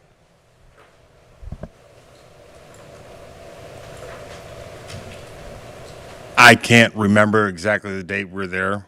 Commissioner Caldwell was there. I was there. The fire department was there. We gave them the path to reopen permits. I've opened them. I told them I would not open these permits up again until I absolutely saw people there working because every time I get the runaround with them. I opened them up one time for 6 months, 180 days, and not a thing. Crickets. And that's what I've told everybody that has ever asked me. So, and I told them that I would only open them up 30 days at a time because I feel like I'm getting led along with the city and everybody else involved. So are you requesting that they start working without permits in hand? I mean, because no, I want to see them show up with some stuff that they can actually do some work. They're not showing up even up on site. I mean, I don't know. If I was a business owner, I wouldn't show up with equipment if I did not have permits to move forward. I understand what you're saying. Yeah. But at some point, the trust has been lost. I don't want to interrupt you, Chad, but just to put a finer point on it, the city is certainly willing to issue permits, but because the project has languished for so long, for anyone to even apply for a permit, they have to come in and assess the conditions on site right now, and that has not occurred. So we're certainly, the building official is not saying he wants them to go out there with hammers, but they have to demonstrate that they are assessing the condition of the building and their ability to actually do the work that they are applying for in their permit. So that's sort of the issue, is that it's been sitting for so long. And again, I was not at the meeting, but I know there was a meeting early February. And Commissioner Caldwell, yeah, there was another meeting in March on site. So I think you can answer that as you were there. And I'll go ahead. You good? Yes. Okay, thank you. Let me just go back here again. Caldwell? Yeah, I believe Chad did Commissioner? give him a path to move forward, but as he feels and I felt at the same time, it didn't feel like the interest was that much there. They were looking for, I guess, just extend time. I'm not sure what they want. I don't think they're willing to work. It's always, we're going to do this, we're going Right, to do that, and it doesn't happen. I'm sorry. By my request, did we find out if the two parties involved do have a contract involved? So that's the information when I said they were being cagey. They are being cagey in that they will not provide us any documentation of their legal relationship. But when asked point blank, do you represent the owners, they said no. So I can't force them to give me a document, but I know they don't represent the owners. And that would be true with the Enrico Ridge project too, that they're supposed to be representing that project also? Chad, As far as I know, they've said yes to that, but they don't seem interested in messing with Enrico. I'm correct in saying that. They're not jumping around because I think that project is so far from completion as a total project that I don't think that they're real interested in it. Right. Don't know that for a fact. It just seems from the conversations I've had with them. Okay, thank you. That Yeah. was my question anyhow, so. And Commissioner Carwell, the meeting you had was March 12th, is that right? That's correct. Yeah, that's, Phyllis did indicate that that's when they met on site with at Thalita Terrace. Yes. Are you good? Oh, well, I'm good, thank you. thank you. Commissioner Harriet? I want to make sure that it's very clear that these folks have gotten more than enough rope to get this project done. This isn't there. I don't think there's a question of whether they've had ample time, ample opportunity to get this done. And at this point, it's become a community nuisance. It's past being a community nuisance. This is probably one of the projects or one of the things that it's definitely in the top 5 of like what I get calls and questions on. So whatever the city needs to do to move this forward and move it forward swiftly, I'm supportive of. Commissioner Nabik? Thank you, Vice Mayor. So again, my previous 2 lives, first as a fire marshal, we dealt with a very similar situation with this on what is now a church on Lake Helen Osteen. And that went through numerous owners. It went through numerous code cycles. So then we got to the point of it had gone so long, what are we looking at code-wise?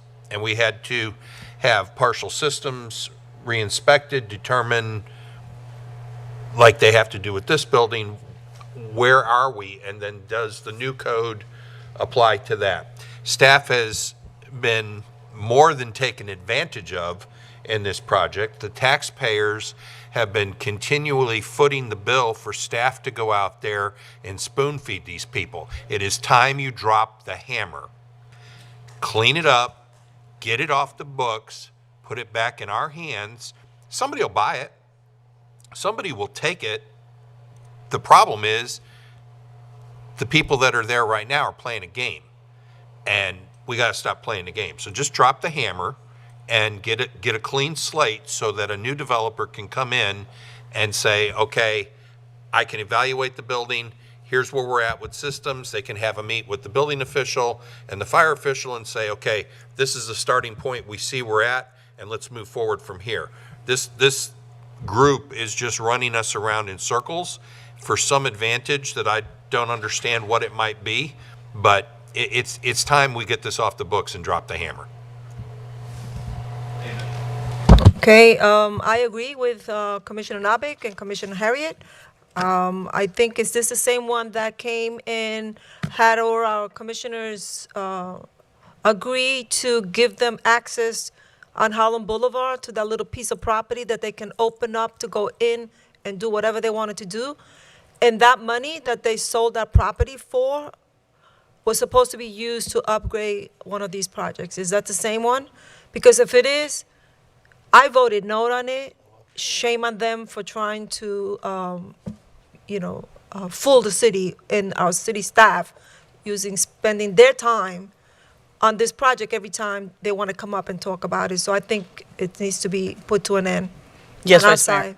And Jordan can address that issue, and he has. I don't think we need any more, explanations from staff. I think staff has done everything that has been required of them. I think at this point, commissioners have spoken, and we'll leave it like that. I'd like to hear staff's explanation there real quick, because this might be very confusing to somebody that's just I was going listening. to ask on the next, because that's a tribute to the Rico Ridge and Aloha Estates. So the next comments are Good evening, Vice Mayor, Commissioners. So the project you're referring to, Vice Mayor, is Aloha Estates. And from it's staff's understanding that sale did not go through. And that's all we know at this time.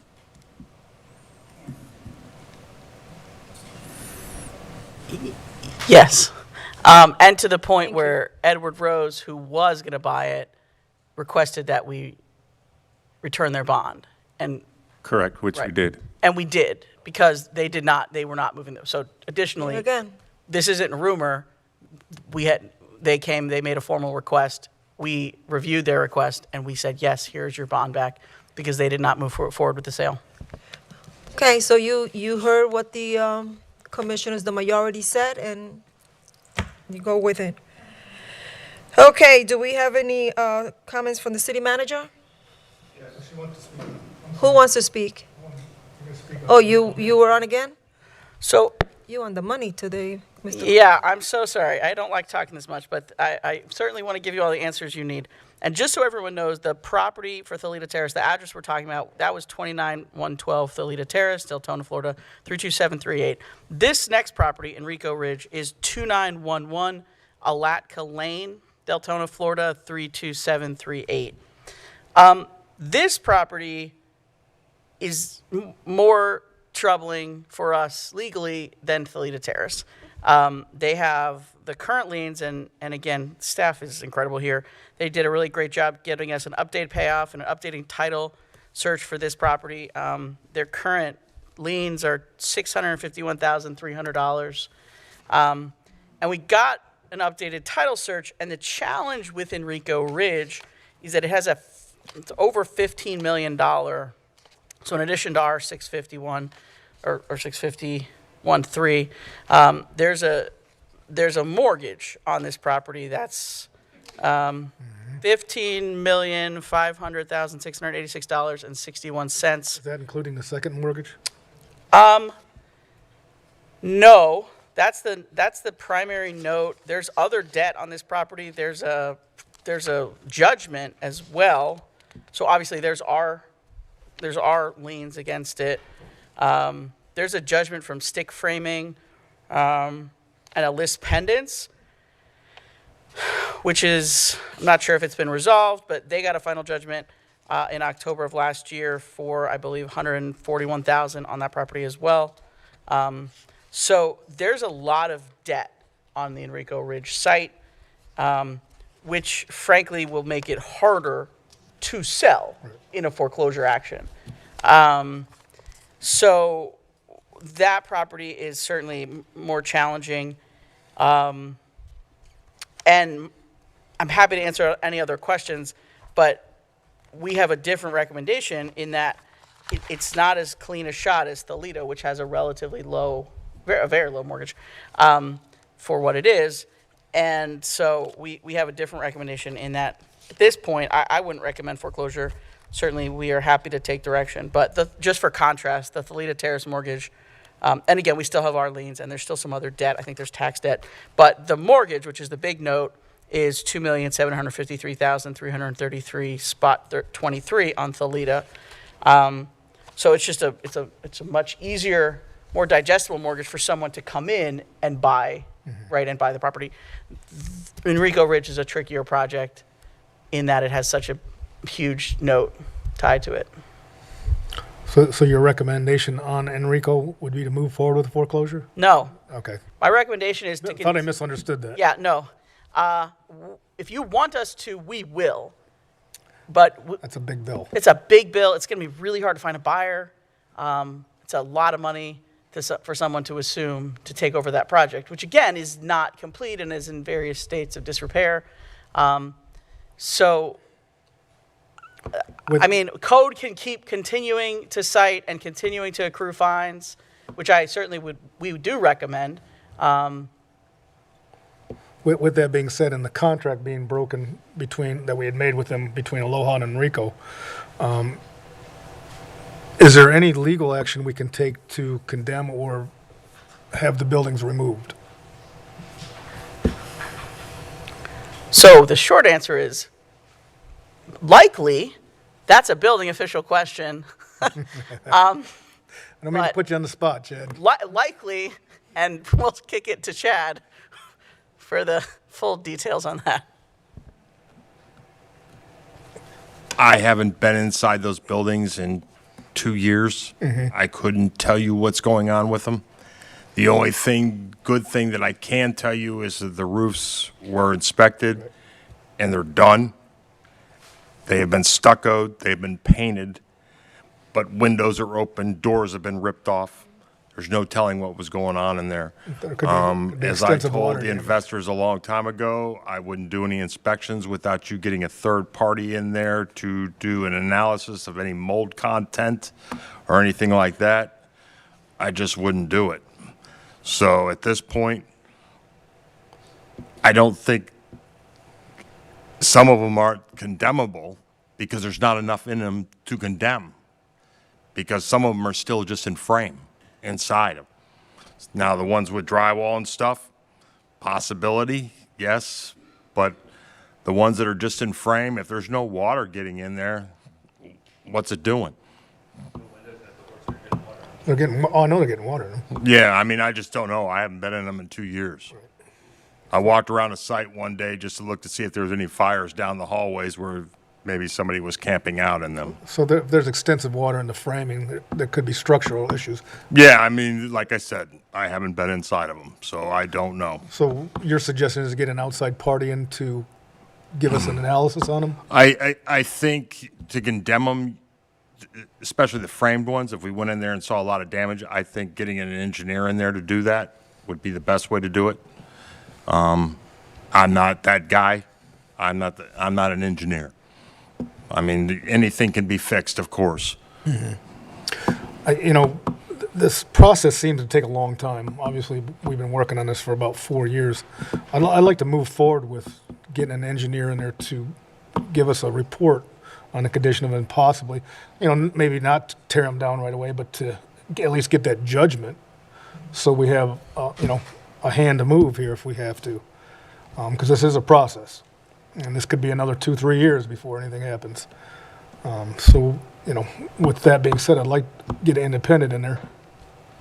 Unless there's other options. I mean, can we force their hand in the end of the way to, I certainly, I think the manager and the building official are open to following the direction of the commission. We need a consensus for that?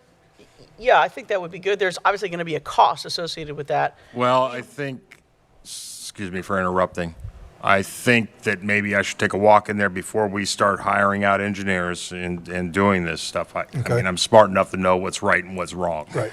Been doing this for a little while. Let me take a look at them. I will have some results and take some photos and stuff like that and present you with something and show you what's going on in each building. That way, and then we can make a determination from them. Let's not just go get an engineer, let's get him over there. Let me look first. how long would that process take to get you in there? Huh? How long would that process take to get you in there? Week, 2, maybe? I probably get it next week. So we could possibly bring this up on the next meeting? Oh, yeah. I don't know when the next meeting is. 14th. 14th. Monday after. 20th? Oh, by the 20th, I would have something, sir. Okay. Okay, so we still need a consensus on that?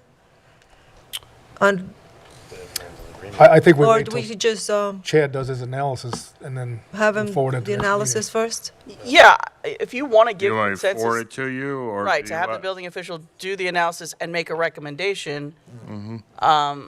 And if he recommends moving it to an engineer, then we have direction to move to an engineer. That would speed it up. Can I get consensus to be on the next agenda anyhow?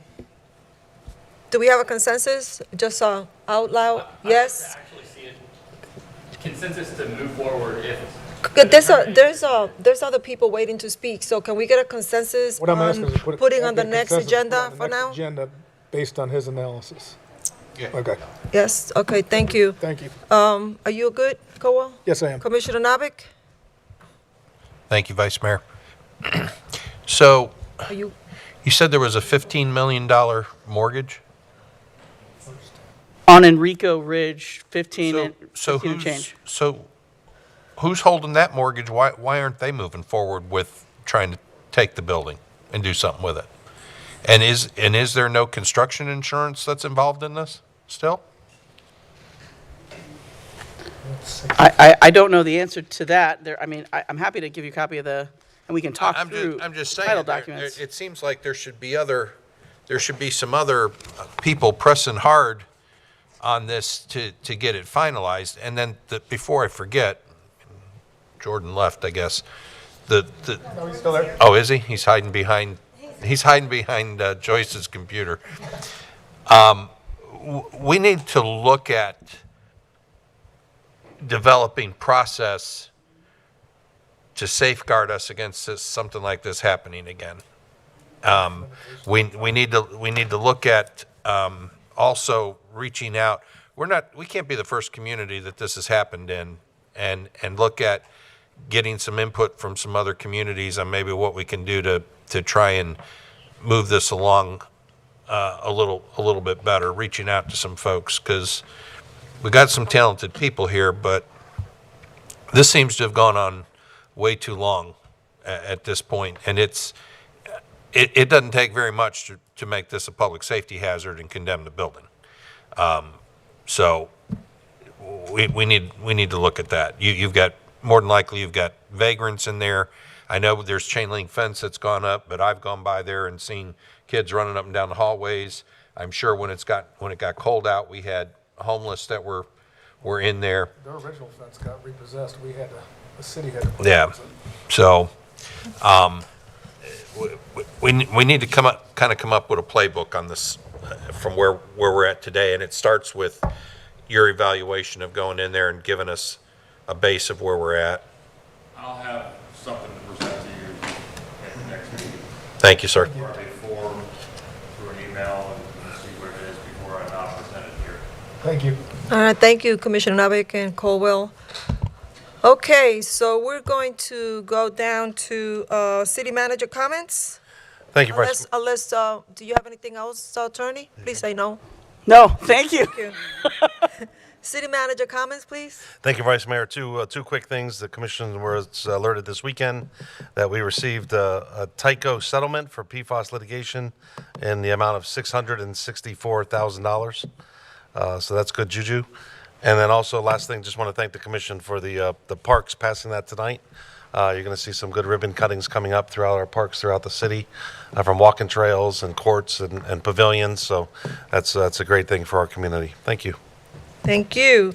So we have 8 minutes, and if you have 1 minute of comments, commissioners. What? 2.5 hours. Oh, Lord Jesus. Okay, I'm going to start with Commissioner Nabik. Thank God. Colwell? I have one question. The last meeting was cut short, in my opinion. Can you turn on your mic, please? There you go. In my opinion, the last meeting was cut short at 2.5 hours. I guess we determined the start of the meeting at 6 o'clock. Is that normal procedure? A discussion with staff was if all the commissioners here at 6 o'clock, that's the beginning of the meeting. If we have, say, 40 items, 40 people. Isn't it recommended to be here? It's not a mandatory thing for us to be here.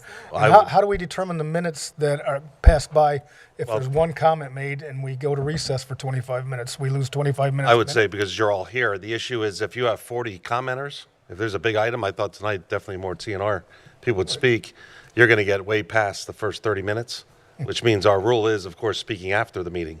So if you're starting at 6 and you went to 8:30 and you still had 15, 20 more speakers, you're going to be here till 9:30, 10 o'clock. You're going to have a 4 or 5 hour meeting where the plan was to have a 2.5 hour meeting. So although it's not on television, it doesn't mean public comment is not part of the meeting. It literally is part of the actual agenda. According to our agenda, the official business meeting starts at 6:30 p.m. That's correct. But unless if the commissioner believes that you guys don't have to be here at 6 o'clock, then I guess that could change. But then I think the citizens would expect people to be here at 6 o'clock. That's the only. Business meeting. Mayor. Gail? Mayor. Gail? Yes. No. Thank you. Thank you. So what Okay, I'm thank you. requesting is I want an official statement. When does our meeting start? Well, the meeting starts at 6 o'clock. You're having when public comment was part of the meeting, started at 6 o'clock. Then it needs to be part of the meeting, televised and it's recorded. Well, televised and part of the meeting are two different things. No, meeting's part of the meeting. What's that? Part of the meeting is part of the meeting. None of the meeting, as we all talked about, and we all know this, none of the meeting has to be televised whatsoever. Holly Hill got away from television and went right to audio after many years of being on television. So being on television is not actually part of the meeting. The meeting is the meeting. Business meeting or it's not. You have to press your button. We're with Colwell right now. Thank you. I'll just leave my comment at that. In my opinion, the business meeting starts at 6:30, and that's when our time should start. Our position, just as staff, was if the commissioners all here at 6 o'clock, you're here because the meeting's going on, you're listening to the residents. That was the only thing. Yep. Okay, Commissioner Howington?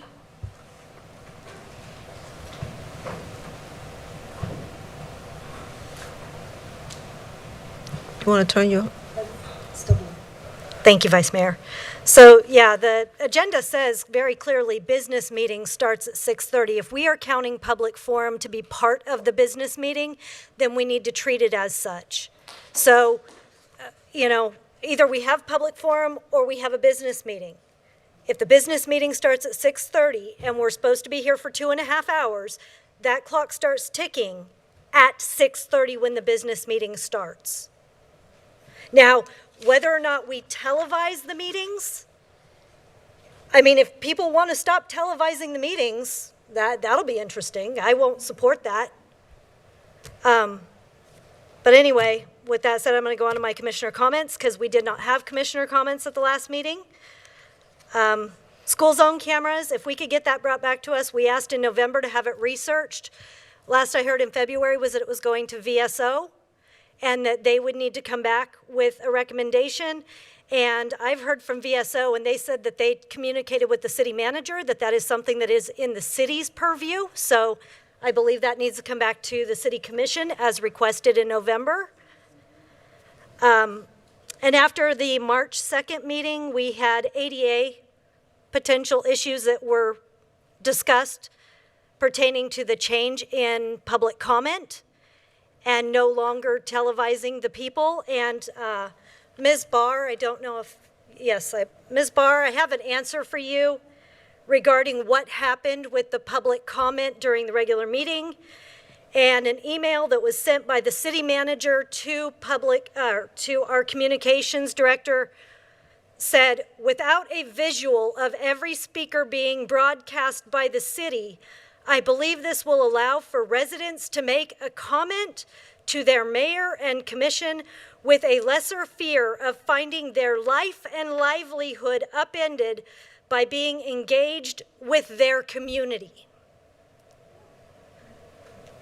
So that is the official response. It is public record. That email can be provided to anyone.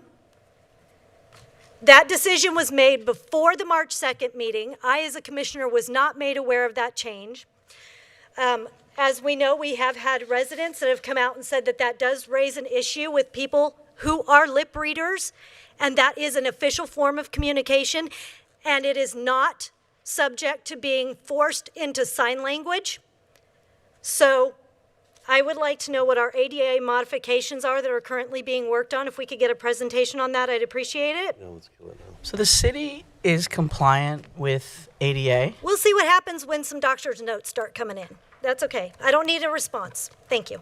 The city is in compliant with the law already. The city is not in compliance. So to be very clear, we offer ADA compliant with closed caption. Closed caption is not a sufficient accessibility request for someone who is a lip reader. So an ADA accommodation must be a reasonable accommodation. It does not have to be the accommodation requested by the person. So here's a good example. A person who is pregnant might say, my doctor says that I must be in a room that is 80 degrees. And so I am requesting an accommodation that you set the AC in this commission meeting at 80 degrees because my doctor says I need that accommodation. And we could say a reasonable accommodation for you, person, would be A, we could set up a special 80-degree room that you could sit in and watch the meeting and you could speak from there. B, we could offer you some sort of small space heater for where you're sitting. C, some sort of additional clothing that is not restrictive that you could wear. Just because a person with a disability requests a specific accommodation does not mean we must give them the accommodation they are requesting. We are required by law to provide reasonable accommodations. And we did provide a memo on this early on. I know there was a lot of questions at one point about doors. And while it is great to have buttons on every door that swing open, we are not legally required to do so. So as long as the force pressure of a door meets the ADA requirements and the building code for the weight of a door that you're permitted to have to pull open a door, even if that is your preference as someone who has a mobility issue who cannot open a door, as long as we meet the requirements under the ADA and under the Florida Building Code with respect to like forced pressure of a door, we do not have to install those little push buttons at every single door. As long as we provide reasonable accommodations, we are legally compliant. The city does provide reasonable accommodations. We are legally compliant. People are allowed to certainly request the accommodations of their choice, but we are not legally required to provide every single accommodation that is requested. We are only required to provide a reasonable accommodation, which we do. So when closed captioning fails, what is the backup scenario? For someone that's lip reading, the moment that two commissioners are talking at the same time and you're not on television, they can't read any of that. The moment we show a video from the back of the room that somebody's speaking, they can't see any of that. So the disagreement of closed caption is unacceptable because they have to have lip reading.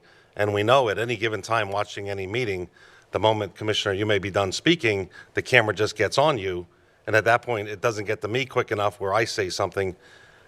I would defy someone to be able to watch any commission meeting anywhere in the country and be able to read lips when the camera is not moving quick enough. The entire county commission meetings are from the back of the room. You can't read anybody's lips for anything whatsoever, but they do close caption.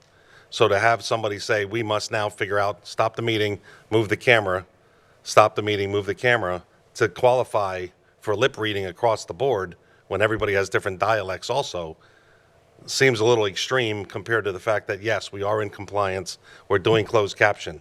If it's too fast for somebody, then they have to just repeat the meeting at that point if they want to watch every single word. But to say we now must make sure everybody's lips are on the camera, otherwise you're not getting much of the story if that's the focus of the commission. Because I would think anytime you're talking over each other, and I don't know if the camera's on me right now, but if it's not, you can't read my lips. So we won't be able to get any sort of a presentation about ADA modifications that have been made by our coordinator or anything? That's not possible, because that's what we're happy to talk about ADA accommodations. So again, we did publish a memorandum, I believe, in early 2025, and we did a brief presentation about ADA. Happy to do that again. Happy to certainly work with the ADA coordinator to do so. The reality, though, is accommodations are unique to each person who is requesting them. They certainly have the right to reach out to our ADA coordinator, who will work with them to make that reasonable accommodation. I'm also going to just I'll put this out there. I mean, we're happy to talk about it, but I don't actually think it's reasonable for us to provide a list of every accommodation we have made to every single person, but we probably would need their consent. If they're a medical accommodation, if they've provided us medical records from their doctor. So we can't just wholesale come and do a PowerPoint about all the accommodations we provided for all of these people. We certainly can discuss reasonable accommodations. We can talk about the ADA law. We can talk about reasonable accommodations that courts have ruled to be appropriate. And certainly this city is compliant and I think does an excellent job at providing accommodations. I understand that this is not the answer you want, but it is the law. I don't think that you understand what I'm asking for, but that's okay. I'll move on. Have there been any updates on Poinsettia Park? Do we know, can we get an update on Poinsettia Park if there have been any discussions on that? We can get back to you. Okay, thank you. Did the city receive a cease and desist order from Mr. Velez? I asked that question. The attorneys did not respond to me. You did not respond to me. I was not made aware of one. You want to? Not good. So I think it might be helpful if I explain what a cease and desist letter is. A cease and desist is not an order from a court. It is not something that is issued. It is not a writ. It is not served. It is not issued by a judge or a magistrate. A cease and desist letter is just that, a letter. People send them to each other all the time. Neighbors send them to each other all the time. Your dog is disturbing my child's nap. Cease and desist. There's a NORS ordinance you're in violation of. You do not have to be an attorney. They are not issued by a judge. People write them and send them all the time. A cease and desist letter is a letter that we receive. We receive all sorts of correspondence from all sorts of people making what I would call a demand. of the government. But the same way when we as lawyers send demand letters and say, you, contractor, broke our city sidewalk, we demand you pay us $1 million, they're not legally required to pay us $1 million. Certainly we want them to, and if they don't, we will sue them and we'll pursue them in court. But a demand letter and a cease and desist letter are sort of, I would say, the similar vernacular in that they're a letter that is making a request, and it is a little bit of a FYI, if you do not do this, I will sue you. That's often where it goes. It doesn't have to go there, and they don't always go there. So cease and desist letters do come into the city, and certainly Mr. Velez has sent correspondence that he has titled cease and desist letters. I think he emailed us very recently, and in his email he made a statement that said, I demanded this information, I demanded you do these things.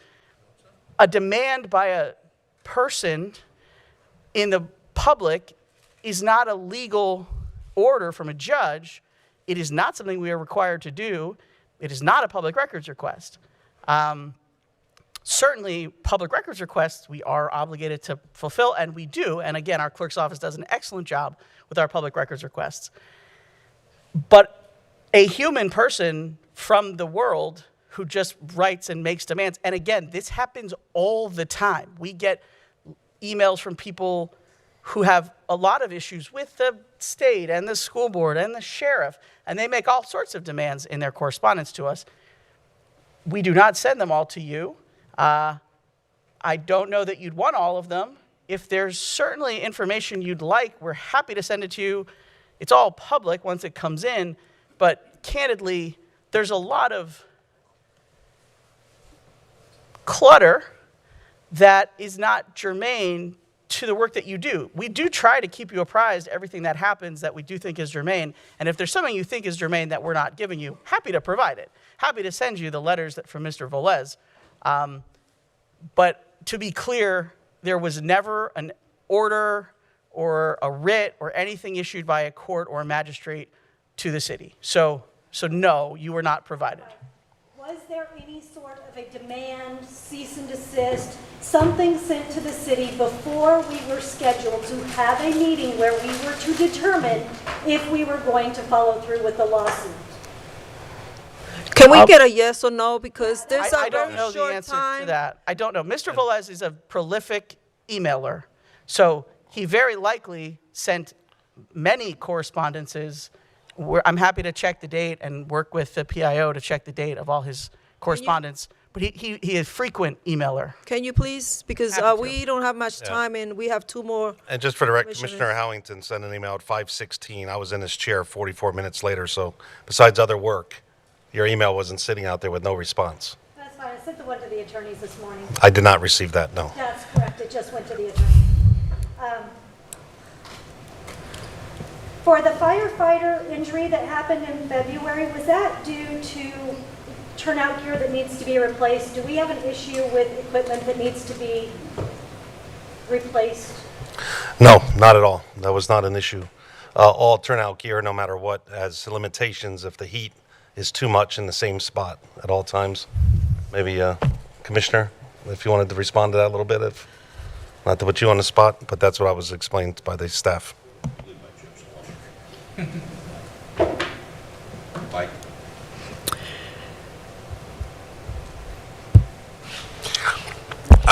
Fire department follows NFPA standards when it comes to the equipment that is purchased, and then there is a maintenance schedule and an inspection schedule. There are certified people within the agency here locally. If they inspect a piece of equipment, suspect that it's failing, substandard, has been subjected to extreme conditions, that equipment is pulled out of service. Every one of our firefighters, to my knowledge, has a backup set of gear that they can go into at any time. And it's something that's monitored, sent out to a third party then if it needs to be repaired or comes back with a recommendation that it needs to be replaced. So there are limitations to different pieces of equipment that we wear. As an example, a bunker coat can sustain higher temperatures for a longer period of time than the face mask can. So depending on which piece of equipment you're referring to that may have come into question. There's written inspection records by certified people within the department, and I personally know the people that do the inspections, and I know they're very good and they're very rigorous. And if there's ever a question that something may be in question, it's pulled out. The firefighters put in the backup gear, why that then is rotated out and replaced. And during my administration, as well as the sitting commission up here, everyone's been very supportive of the fire department. It's not a question of them having the best. We've always tried to give them the best. Yeah, that's what I was trying to determine is, do we need to purchase extra equipment or replacement equipment? We just approved, I believe in this budget, we just approved a massive amount of new gear. And of course, anybody new that comes in, then gear is now customized. It's a custom fit thing. They go for sizing, and they don't just take something off the rack. Thank you. Yes, ma'am. Okay, Commissioner Harriet?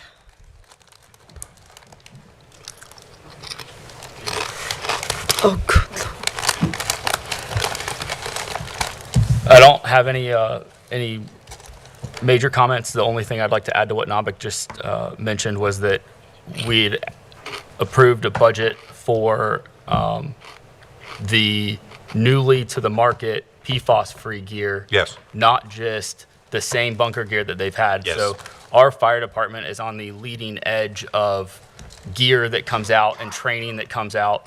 There was some information floating around social media that, we don't get grants for things and whatnot. Those grants for fire department operations typically come out after it's considered common practice in the industry, where our fire department is typically on the leading edge of getting those PFAS-free gear, the decontamination stations, and whatnot. So we've done very well for our fire department and our residents. So that's all I have. Thank you, Commissioner. Commissioner Santiago?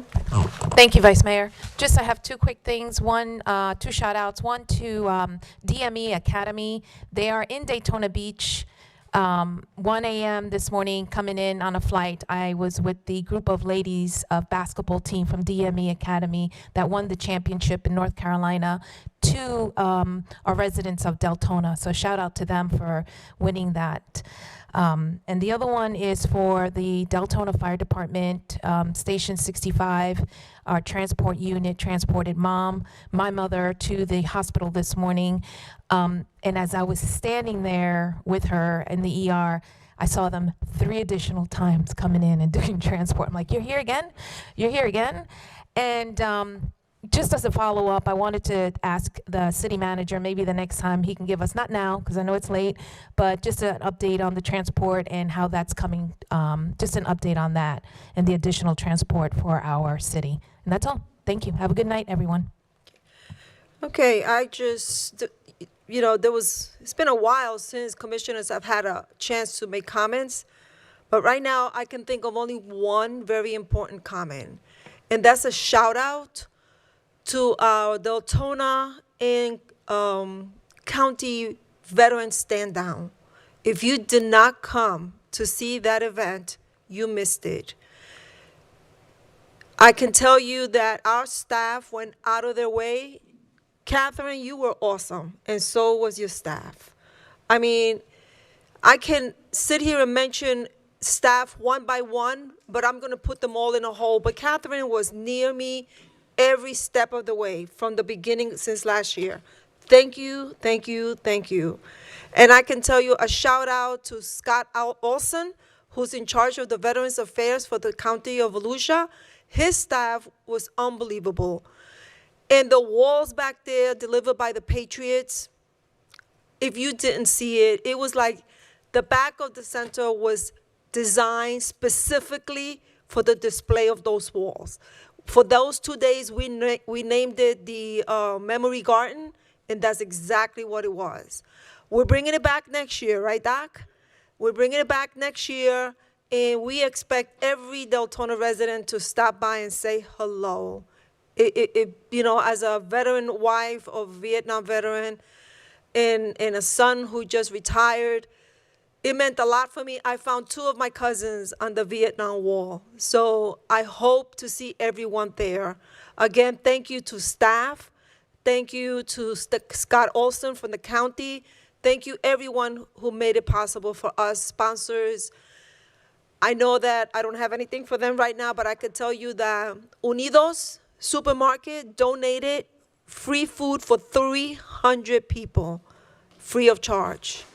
So please support these people. El Coqui Bakery, Pava, who's in Sanford. Thank you, thank you, thank you, City Manager, for helping us making this possible. Thank you, and everyone have a good night. Get home safe. Meeting adjourned.